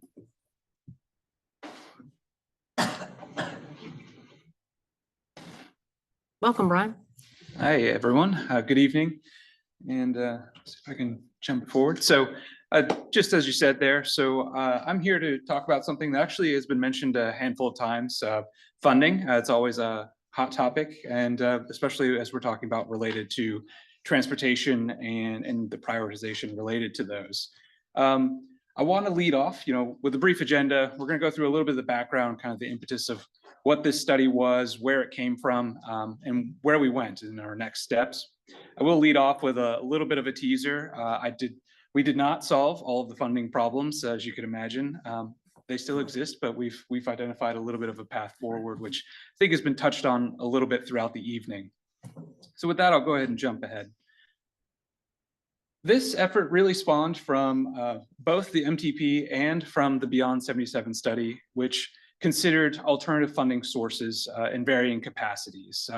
As part of this effort and the continuation and the mobilization of the Beyond 77 study, there was a task force that was generated. Many elected officials and representatives from across the region participated. And one of the near beginning efforts of that was to identify these strategies and solutions and then to help prioritize them. So what I've highlighted there is our PR4, which was the nomenclature at the time, a regional strategy for funding alternatives. And so because of that effort, that spawned our involvement here moving forward. So some of our key objectives were really education-based, making sure that there was a familiarity and understanding not only what alternative funding is, some of the possibilities. There's a lot of nuance associated with it. So you could ask questions to the end of the day, through the end of the year. You could tweak certain things. So there's lots of different changes, and we wanted to kind of pull back the shroud a little bit on that and make sure that folks that needed to know, such as organizations like this, staff members, things of that nature, they would be able to act appropriately upon them or act with an understanding. Making sure that we're also considering what the most important or appropriate to implement in the region may be. And this is based on that interaction with the task force group that I mentioned earlier. We engaged with them multiple times, which I'll talk about here in just a moment, and other stakeholders across the region to make sure that we are gaining a consensus on what might be feasible, what was less feasible, and considerations moving forward. And on the bottom there, this is a topic that we won't touch on too much, but it is kind of vital. The FAST tool, so the Funding Alternative Strategies tool, this is actually a really interesting item that came from the Beyond 77 study. It allows users to actually tinker, for lack of a better word. You can actually adjust and modify alternative funding sources, and it will generate approximate values that could be generated from them. So as we go through all of the sources that we're going to go through today, those are available on the tool, which is on CRTPO's website and can be utilized. So as I mentioned, one of the key features of this was that education and engagement function. So in the middle there, we have our task force. So we met with them several times throughout the year. This project largely completed right around the turn of the year. There were also focus group meetings that were subsects of the task force. We presented at a handful of those and worked with them. An important feature is that CRTPO is continuing this effort beyond where we are now and continuing to have those conversations as they move forward. There were also individualized stakeholder meetings, half-day implementer meetings, a series of those, and then making sure that we were in front of this group and the TCC as well. So the general process, I'll basically start left and go to the right. Basically, as I mentioned, that engagement and the participation, and I won't read through all the lists, but making sure that we were getting out in front of the groups, understanding issues, potential problems, or in theories on what would be most appropriate. So then moving forward, understanding previous efforts that had come before and what needed to happen moving forward. And like I said, talking about that FAST tool, understanding what separate counties or regions might actually be able to generate from these alternatives. So then basically, as any good planning study, it results in a report that came through, a series of tech memos related to both the FAST app and in our final conclusion. And as the final conclusion comes, as I said, we didn't solve all the funding constraints, but the general consensus through the conversations we had, the various surveys that we did, is that the development of a regional coalition, so very similar to the coordination that we've been hearing throughout the evening, that coordination is definitely necessary as we continue to move forward and think about transportation and funding. So what I want to do is highlight the 6 main funding sources that were brought forward from the Beyond 77 study into this effort. And what you'll see is, you probably notice pretty quickly in the middle there, what we've grouped as the property tax or property fees.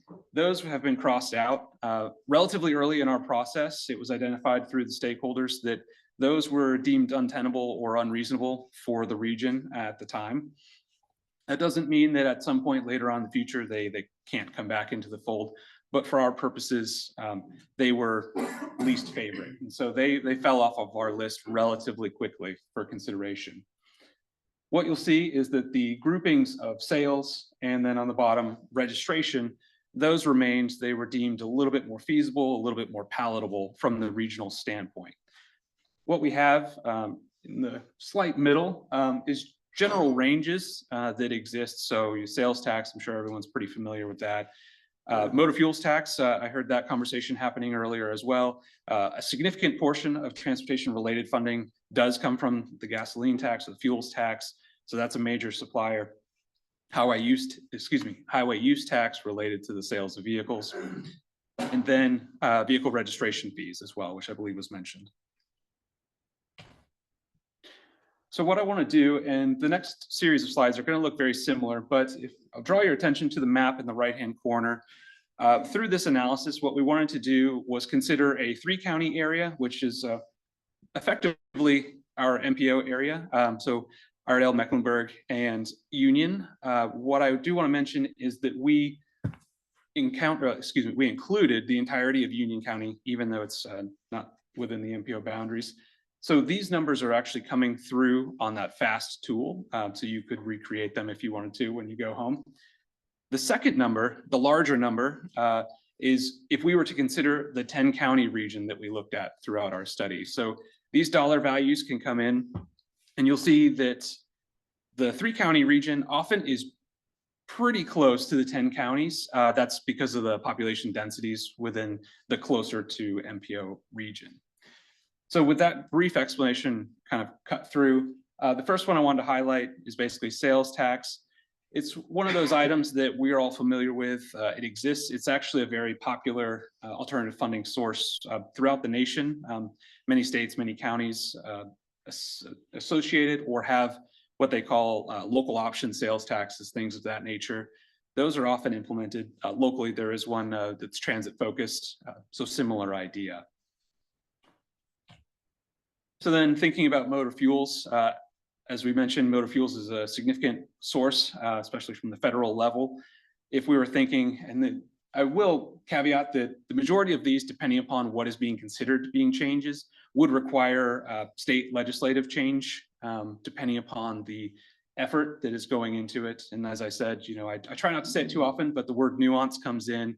If there's modifications in certain ways, sometimes it's allowable at the local level. If there's an idea that comes forward that may not be within those constraints, then legislative change would be necessary.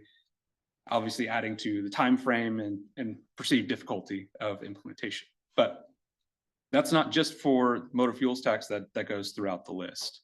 So of course, modifying motor fuels, you know, you could conceivably have about $1 billion if you're thinking about the 10 county region, and then a little over 6 or almost about midway, 600 million there.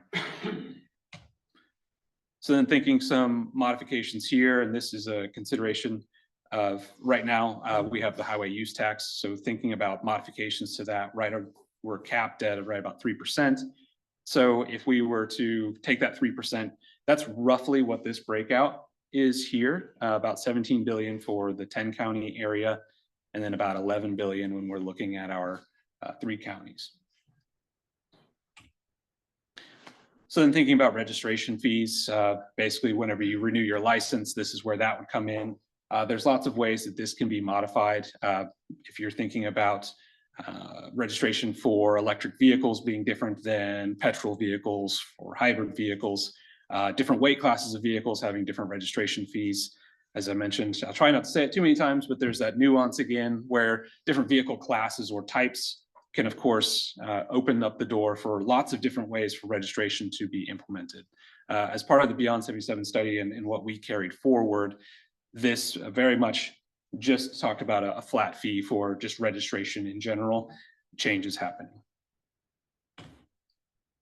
So just kind of to summarize what the last several slides were, in the middle, you'll see kind of what the potential benefit is or the metric that we were including, and then the perceived benefit for the 10 county area.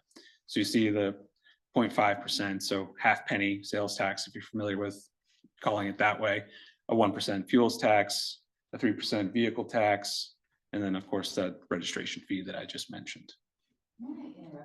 Yes. I'm so sorry, but I want to be sure that I'm getting the benefit of your hard work. Perfect.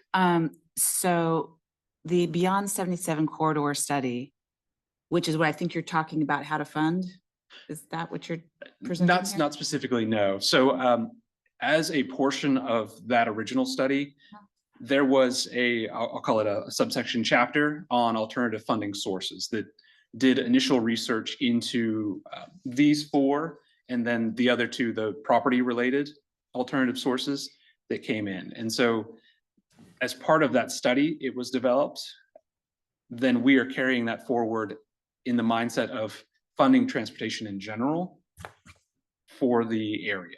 Okay, and this kind of, you know, discussion about different ways to raise funds, I recognize it from our advancing the plan discussion where we're talking about a regional transit authority where all the partners would need to agree to one of these methodologies. But I guess I'm confused because this is something that the General Assembly would have to vote on, not us ultimately, right? So I'm not totally sure I understand the detail that's being presented to us. Is it ever going to come to us to vote on, or are we just, I'm not sure I'm connecting the dots.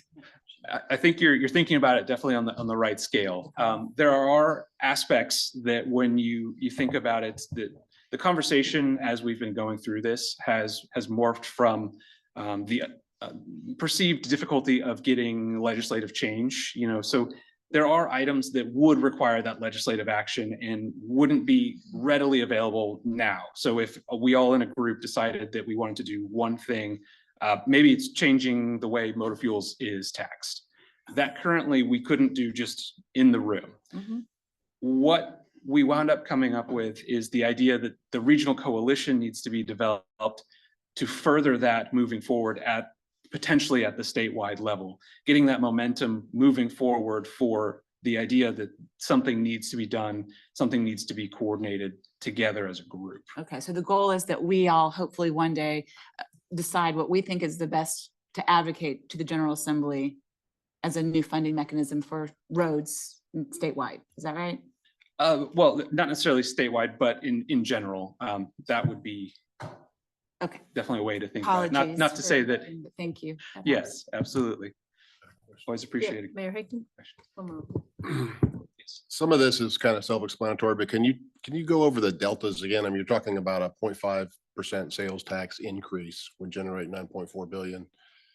Can you go over the other three? That's a 1% increase or increasing to 3% for the motor vehicle or? Yes, so I guess it's probably easiest just to go down the list. So what are the deltas from what it is currently? So right now, let me grab my notes, but the first one, so motor fuels is, it's taxed on a flat rate currently, which is, I think it's 40.5 cents per gallon. Right. And what we are proposing here would be a slight change to that.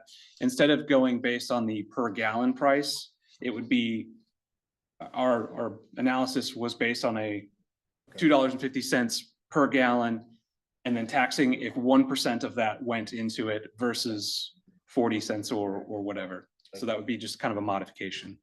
Then moving forward, motor vehicle sales tax. This is very much effectively describing what it currently is. So our 3% highway use tax is already being assessed. This is applying that value and saying, if we charged that a 3% delta on top of it, this is what you're seeing at the 10 region area based on sales at the time of the analysis. So when you are looking at this value, this is effectively what's being pulled in. If that value were increased, say by 3%, then you would see an additional dollar amount. So you would say if you doubled the vehicle sales tax? Correct, in this instance. If you brought That's how it's going to be in the press. I just want. So these are all very much hypothetical, and I'm not promoting any particular one. But for example, if you were to say it's a 6% instead of the 3%, right, which would be much more in line with what typical sales tax is, that's where the conversation is leading. Then if you start to think about vehicle registration fees, 30 to 50, that's effectively a flat dollar amount.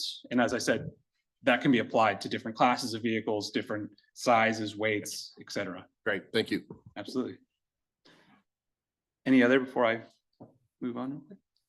All right.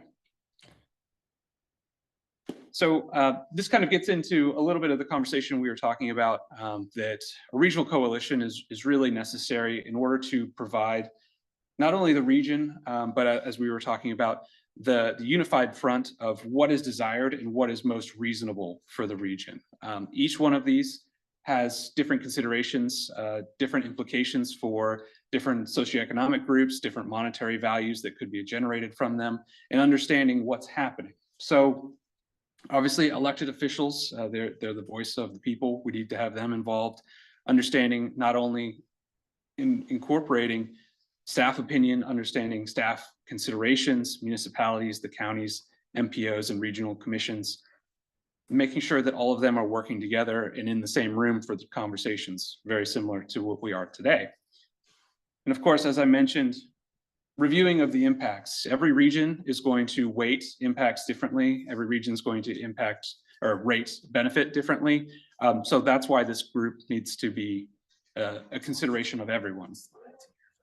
Then understanding that at the end of the day, the ideal would be to generate one or more that would be applicable to the region. And then of course, if the coalition decided that there were no applicable one, then of course, that's always an option as well. And we would be kind of at our status quo.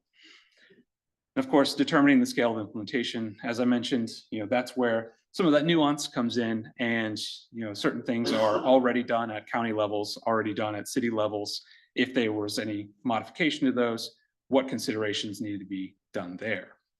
And then of course, when we start thinking about modification of taxes and things of that nature, we need to start thinking about our business communities, freight and logistics communities, that there can be some significant benefit or cost to those groups as well. So understanding their impact both on the private sector and public sector side.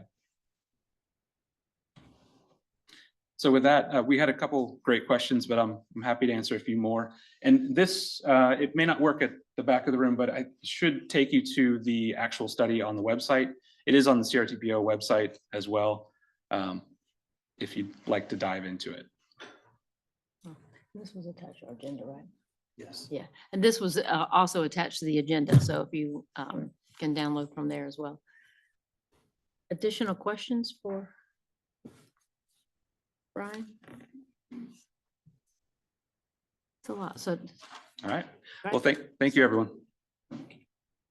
All right. This is at the point where we added NCDOT update, Rate Connect. The floor is yours.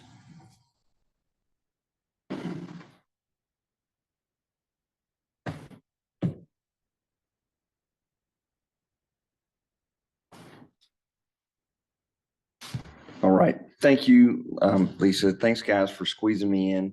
I'm not sure if we've got the PowerPoint loaded up or not. Should be on there, Is it on here? Yeah. Oh, okay. Thank you. Hit the button. That makes sense.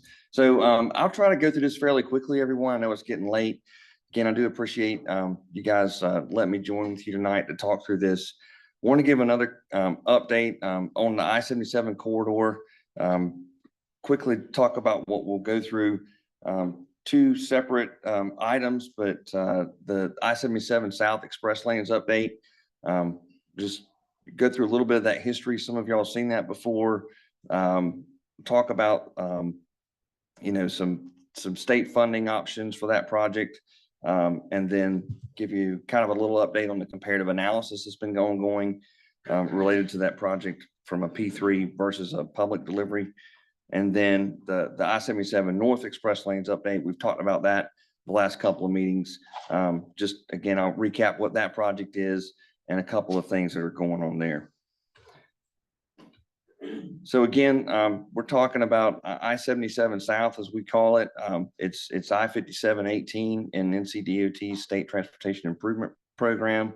I'm sure everyone's very familiar with the corridor and has driven it many times and has seen and felt that congestion that's on that corridor. So, that's how this project got to where it is in our STIP. We have been working on some, conceptual level designs for the last several years. As a matter of fact, probably the most important thing I want you guys to hear about tonight related to this project is we do have an updated cost estimate.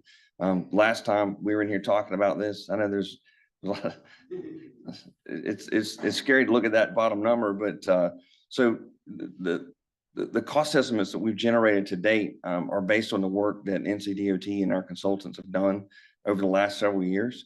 So the number has risen to $4.2 billion. Last time we're at 2.1. So, that 2.1 number was based on a 2015 feasibility study.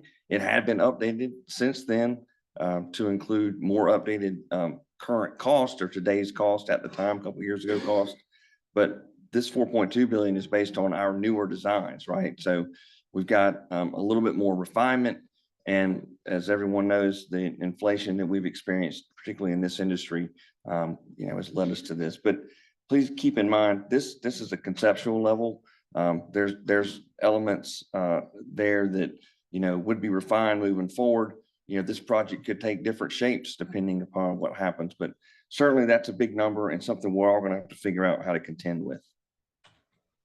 How we got here, some of the processes you saw in other earlier presentations tonight, talking about our STIP development, talking about this group's long range plans. So, all the way back to 2007, that's where this project got its start with the conception of the fast lane study.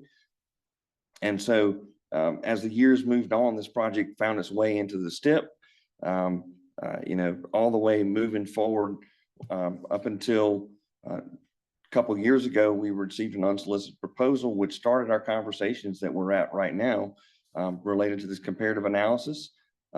Last year, February of 23, we were asked to complete that comparative analysis to evaluate and compare the public delivered option. That would be the typical delivery through NCTA versus a public-private partnership.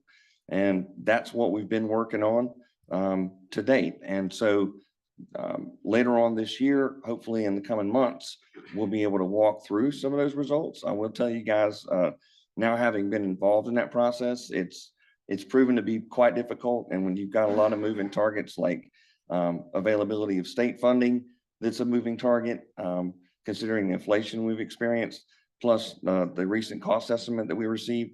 Certainly, those are factors that will influence the outcome of that study. So let's talk a little bit about the state funding and particularly how it pertains to this project. So as I said, this project, I-77 South, currently in our STIP, but it's funded for preliminary engineering only. So it's in the developmental phases of our STIP. So it's not funded for construction. It did allow us to progress to the point where we are now to develop some pretty good concepts that we've worked on with the city of Charlotte. But otherwise, again, it's not funded yet. So in order to receive funding, it's got to compete in that process that Travis and Neil described to you guys earlier in SPOT. And I've got a slide on that to develop into the STIP, right? But it's got to score high enough to receive funding. And then there would have to be enough funding available for it to get there. But on the right side of the screen, the corridor cap certainly is a great influence on what we could do with this project or any project of this size. So this is a general statute in the state that limits the amount of funds that can go onto any particular project on the statewide tier.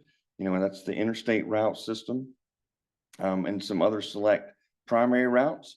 But right, you know, in our current STIP 2024, 2033, that cap was about $630 million in any 5-year period. And so that's broken out with, you know, the first 5 years of the next STIP could potentially see that number. Again, it's a projection. It's based on projected revenue. We don't know those numbers yet. That's something that's in flux right now. We hope to get that consensus revenue forecast in soon. But, you know, so you're talking about a substantial limit there with the total amount of state funds that could be available for the project. And so this is a quick look at the prioritization process, again, that Neil and Travis also walked you through. I won't go through all the details of it, but some key information that we need to complete our work.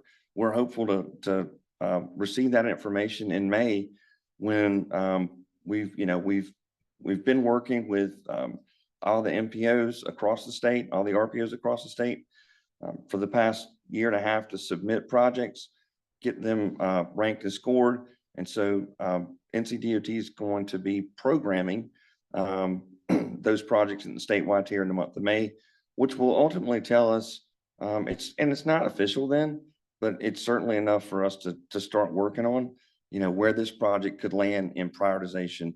And again, then how much money could be available in the STIP to contribute to the project. So the comparative analysis, again, I'll repeat it. That's what we're trying to accomplish when we're saying we want to compare a public-private partnership delivery alternative to a conventional North Carolina Turnpike Authority delivery. You know, there's a lot of detail that goes into that process, but in the end, what we're really trying to get to is a qualitative and quantitative value for money analysis. You know, really we want to see, is it viable from a financial standpoint? How much is that worth in present value terms? And ultimately it will, when we complete the process, we'll know whether or not we could say it's a viable P3 project. And we'll also know by that time what the state funding options look like. So if it's a traditional delivery, no matter what the delivery is, it's a state-owned facility. We wouldn't lose ownership in either scenario, but we would operate that. NCTA would operate the express lanes, collect tolls. You know, that would follow more of a typical process where we would hire contractors to design and build. We retain all the risk ourselves, and that would have to come, the project would have to be funded through some combination of toll revenue, back debt, and state funds. On the right side of the screen, just quickly tell you, there are 2 current NCTA operated facilities in operation in the state. 485 is under construction, and that's going to be another NCTA operated facility when it's complete. And Complete 540 is also underway. So the P3 delivery option, the same scenario, NCDOT would still be the owner of that facility, but the P3 developer would then operate and then participate in the collection of the tolls and then manage the maintenance activities on the corridor over a long-term contract. Excuse me. I think the allergies are catching up with me this week. So there's a whole suite of delivery options, of contracting options. Some of those would actually apply where you see in the blue here, you know, that's CMGC, construction management, general contractor, progressive design build. Those are all contract types that we could use if we were going to pursue this as a public delivery. But in a P3 model, we introduced the ability to take in additional funding from that private entity and additional financing from that private entity. So this DBFOM, that's a design, build, finance, operate, maintain. That's similar to what we have on the north segment right now of I-77. So that's kind of a quick overview of what that P3 delivery option could look like. We're moving on into the 77 North Corridor now. That's an ongoing project. I know most folks in the room are very familiar with it, probably driven it many times. That project initially, well, we start over, it ran from downtown Charlotte all the way to Mooresville. So it does span across 2 highway divisions, divisions 10 and 12. And thanks, I appreciate that. I poured myself a glass of water and didn't bring it up with me. Thank you, Bob. I feel like I've gone through the same thing when I've been up here before. I think I'd learn. Thank you. So it was originally a $647 million project. And that came with a cost of around $100 million for the original scope of construction for NCDOT. So that just shows how much money that we put into it versus the private developer, what they had to put into it.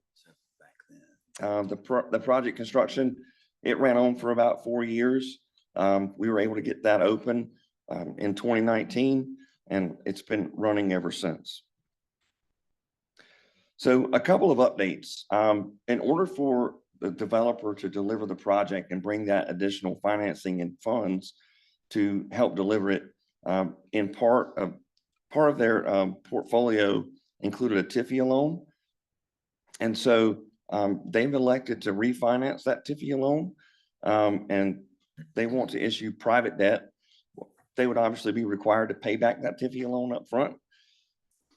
And then they would also do a one-time distribution to their shareholders. And one advantage to the department would include the elimination of the DRAM, which is essentially it was a contractual element that would have required NCDOT to pay the developer should they have not received a certain amount of funding. We've not been at risk of doing that the whole time, but by this refinancing option, that option for them to ever receive that would also go away. So it's not really any net impact on the contract, but there's some benefits to us again with potential refinancing gains that could be shared with us. So, and that's right around the corner tomorrow now, that should be complete. We talked a little bit about the extended vehicle pilot last month. That's a program that we initiated along with mobility partners to allow vehicles that were greater than 22 feet in length to use the express lanes. As I described last month, it's been a pretty successful endeavor. And so we did extend that pilot up until September of this year. As we talked through this with mobility partners and you guys, there was a couple of questions that we received, that mobility partners received related to the extended vehicles and the safety of that. And so as a part of that dialogue, I received a letter from mobility partners, which you guys received after last month's meeting.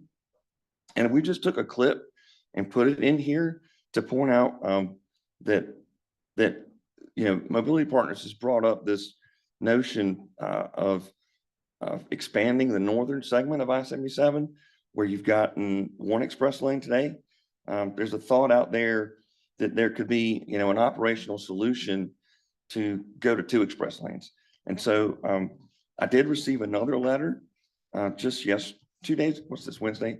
So on Monday that I wanted to share with you guys, and I apologize for not being able to get it in earlier. So I brought some hard copies. I'm just going to pass them around.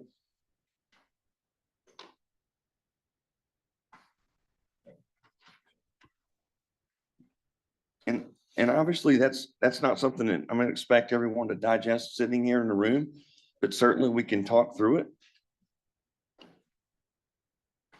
But in essence, the letter is saying that they would like to start conversations about what it could look like to expand to what I'm calling a 2x2 scenario. That's where we got, again, 1 express lane today, taking that to 2 express lanes. And also the potential to bring in heavy vehicles such as tractor and trailers into the express lanes where you've got 2 lanes. So guys, I said I was trying to keep it short tonight. I think my voice wants me to keep it short, but there's a lot to take in with that letter. And I think we're going to have opportunities in the future to have further conversations about what that could look like. And we're going to have some ongoing conversations with I-77 mobility partners as well. So Brett, quick question. Thank you for that. With the elimination of the DRAM, what is the impact to the agreement in the contract with regards to building additional lanes that might compete with the toll lanes? So the additional lane that they're proposing to build would be a managed lane. No. Maybe I missed your. So I'm saying, before I think we were restricted contractually for 50 years for us to not build anything additional that would be in competition with these lanes, right? Okay. And I think part of the way that was written up, correct me if I'm wrong, is fine. But I thought part of that what came into play with regards to the DRAM.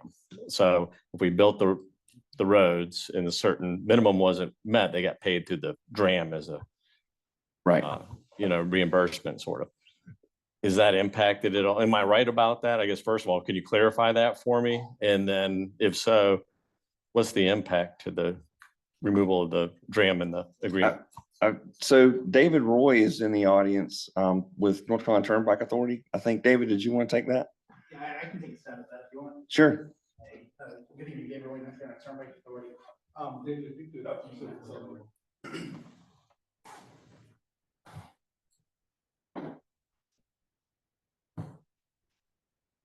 Hey, good evening. So 2 separate issues. The DRAM related to if revenues weren't sufficient to cover essentially debt service, the DRAM could kick in. There is something called a revenue impacting event. It doesn't prevent the department from pursuing any additional project, but if a project in certain circumstances was shown to negatively impact the express lanes, there could be a compensating event that was due to the developer if they could prove that impact. And obviously there would be a long process to figure all that out. But the DRAM and the revenue impacting event so the DRAM goes completely away, no change to that language. Thank you. So Brett, can you talk about the possible phasing of any project? Because I did some quick math and it looks like a foregone conclusion that the PP3 is going to be more favorable just from a timeline perspective. It would take 30 plus years to deliver the facility based on the corridor cap. My question is, could those sections be built in phases and the actual tolls help finance additional construction? Is that possible? That's a fair question. I've put a lot of thought into that, having worked on this project now for several years. Along the way, we did consider that. Whether or not there's a potential for a phasing alternative, could someone come up with one? Potentially. I'll just tell you, honestly, I haven't seen one in the work that I've been engaged in, because if you think about the traffic volumes themselves between the 485 and 277, there's not really a break point where you could drop off, right? So, and I've thought about it in these terms, if you phase it and, build it in some smaller number of segments, there's a lot of rework that goes on. I don't know if there's a logical way to do it. I wouldn't sit up here and say it's not possible. I just haven't found one. I haven't seen one. Thank you. Great question.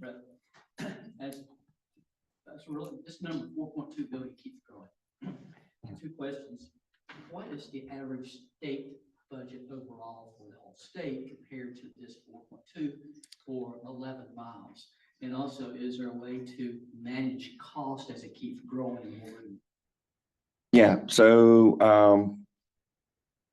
our overall operating budgets don't come close to meeting that number.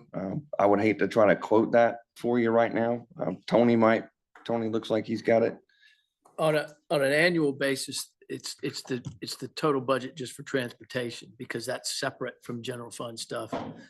And every year lately, that top line is about 8 billion, but only about half of it is available for capital projects, a little more, a little less than half in that range. And the other part goes for maintaining what we already have and for other modes, like aviation, rail and stuff. So in very, very rough terms, you're talking about 4 billion a year, but that's for the whole state.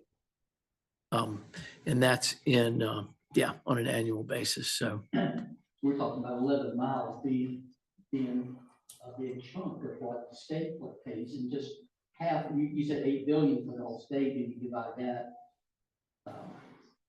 for. So he just said 4.2 billion. That's about the entire capital budget of for a year. the state for 1 year.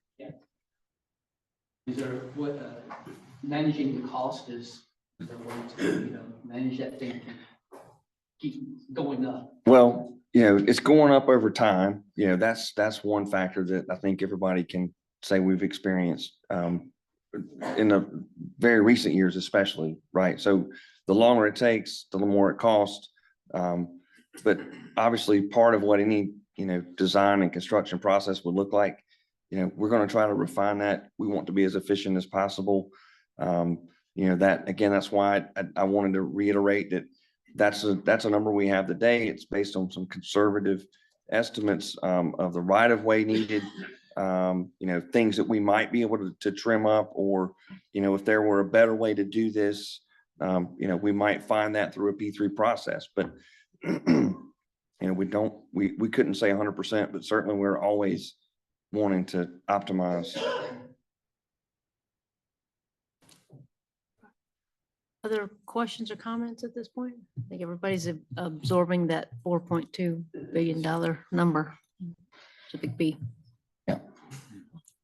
Well, we're going to absorb all of this, and Brett's going to be a kind of regular figure at our upcoming meeting, so you'll get plenty of opportunity to ask additional questions every month. I will say again, really quickly, you know, we are trying to wrap up this comparative analysis, but some of these variables are, you know, they're influencing our schedule. So, you know, we're not sure if we're going to make it in May with those results at this time. We're going to keep aiming for that, but we'll definitely be in touch very soon about that. Great. Well, we'll look for continued updates on a monthly basis. Great. If there's no other questions for Brett, we'll kind of move on to upcoming agenda items. Neil? I think we've covered like everything tonight. Is there anything else we could talk about? The May 15th CRTPO board agenda is anticipated to include the following items. Action requested to open a public comment period on the goals and objectives for the 2055 Metropolitan Transportation Plan. A resolution before the board to endorse the Safe Streets for All application that you heard about tonight. We'll also have the consent agenda items from this evening's meeting on that agenda, along with ratification of actions taken to amend the agenda for the NCDOT I-77 corridor update. We'll also have information reports related to the update on the CRTPO memorandum of understanding. We will have a project spotlight update on the Troutman mobility plan. We'll have another NCDOT update, and then I'll just roll right into just a few brief announcements. Just a heads up that we will have another board meeting that will occur on the fourth Wednesday of the week. So of the month, the June meeting date has been moved from the 3rd to the 4th Wednesday in observance of the Juneteenth holiday. Board members are advised to make me aware of any conflict that would prevent them from attending the June 26th CRTPO meeting. April 15th was the annual filing deadline for the State Ethics Commission for voting members of the board. There's only 31 out of the 45 voting members that have successfully filed the documents prior to the deadline. Board members that have not filed their forms have a grace period until June 15th before State Ethics Commission can levy fines. I will be sending an email out tomorrow morning to the folks that have not successfully filed, just very strongly encouraging them to file electronically as soon as possible. And then 2 more announcements. Brian Elgord of our staff has been appointed as an emerging professional to the Association of Metropolitan Planning Organizations Technical Committee.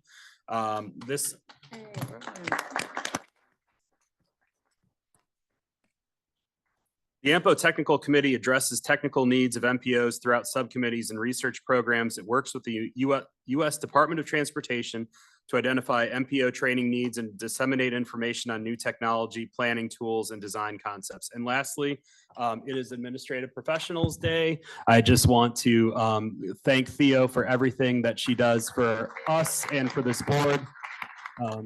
She does a lot of things behind the scenes, but also a lot of things that just make these monthly meetings possible. So that's all I have. All right. One last thing, or I guess 2. Brad, anything that you wanted to? Yeah, I think Neil covered a possible agenda item was on this CRTPO MOU in May. If you recall, there's a subcommittee that was, well, many of you don't recall. There was a subcommittee put together last year to look through a technical update of the MOU. We paused the work back in the fall of the year to get some questions answered from a legal perspective that were more technical in nature. We've got that opinion now. So we'll be having a subcommittee meeting next Tuesday afternoon, and that will precipitate a board meeting update in May. Thanks. Who's on that committee? David from Statesville, Ed from Charlotte, myself, Renee from Matthews, and then that's all. A few other members rolled off, I think. Did I miss anybody? And Lisa, of course. Super. And then Tony, tell us some good news from the board, and then we're going to adjourn. Well, it is somewhat coincidental, but apropos that we had actually a finance committee meeting today of the Board of Transportation to talk about the STIP, which y'all heard about forever tonight, but in particular to talk about cost escalation and how we factor that in to the STIP. And what we have to do is put in a percentage for inflation over the life of that 10-year program. And I've spent like a full day over the last week in a lot of different meetings and conversations about that. And so the Finance Committee made a recommendation on that today, which will go to the full board, which meets next week, to be decided on. And so then that will be part of the methodology for this STIP. And then the full board, I guess the timing may have shown this, but roughly a year from now, or a little more a year from now, the board will approve that 26 to 35 10-year STIP. So we're already in the weeds on that. That's enough, I think, for tonight. Okay. Amen. Great. So obviously we heard a lot of presentations this evening and much of that about how do you get funding. The staff has put together some numbers for each jurisdiction. So you're going to get an email kind of talking about from, is it 2019? Is that what we calculated from? 2019 Yeah. through 2023. Yeah, so 2019 through 2023 for each municipality or jurisdiction, what grants you have received through CRTPO. So please, share that with the rest of your boards and celebrate those. And it's a great opportunity of hopefully as you continue to hear about all of the grants, if you've not applied for a grant, not taken advantage of it, we have incredible staff that will help lead you and your team through that. So just encouraging to jump into the grant bandwagon, get that money, get those projects, and take advantage of the high quality staff that we have here. So with that, I'm going to get a motion to adjourn. Everybody, right? Is there a second? All those in favor? Have a great night. Thanks. How far were we away from a quorum?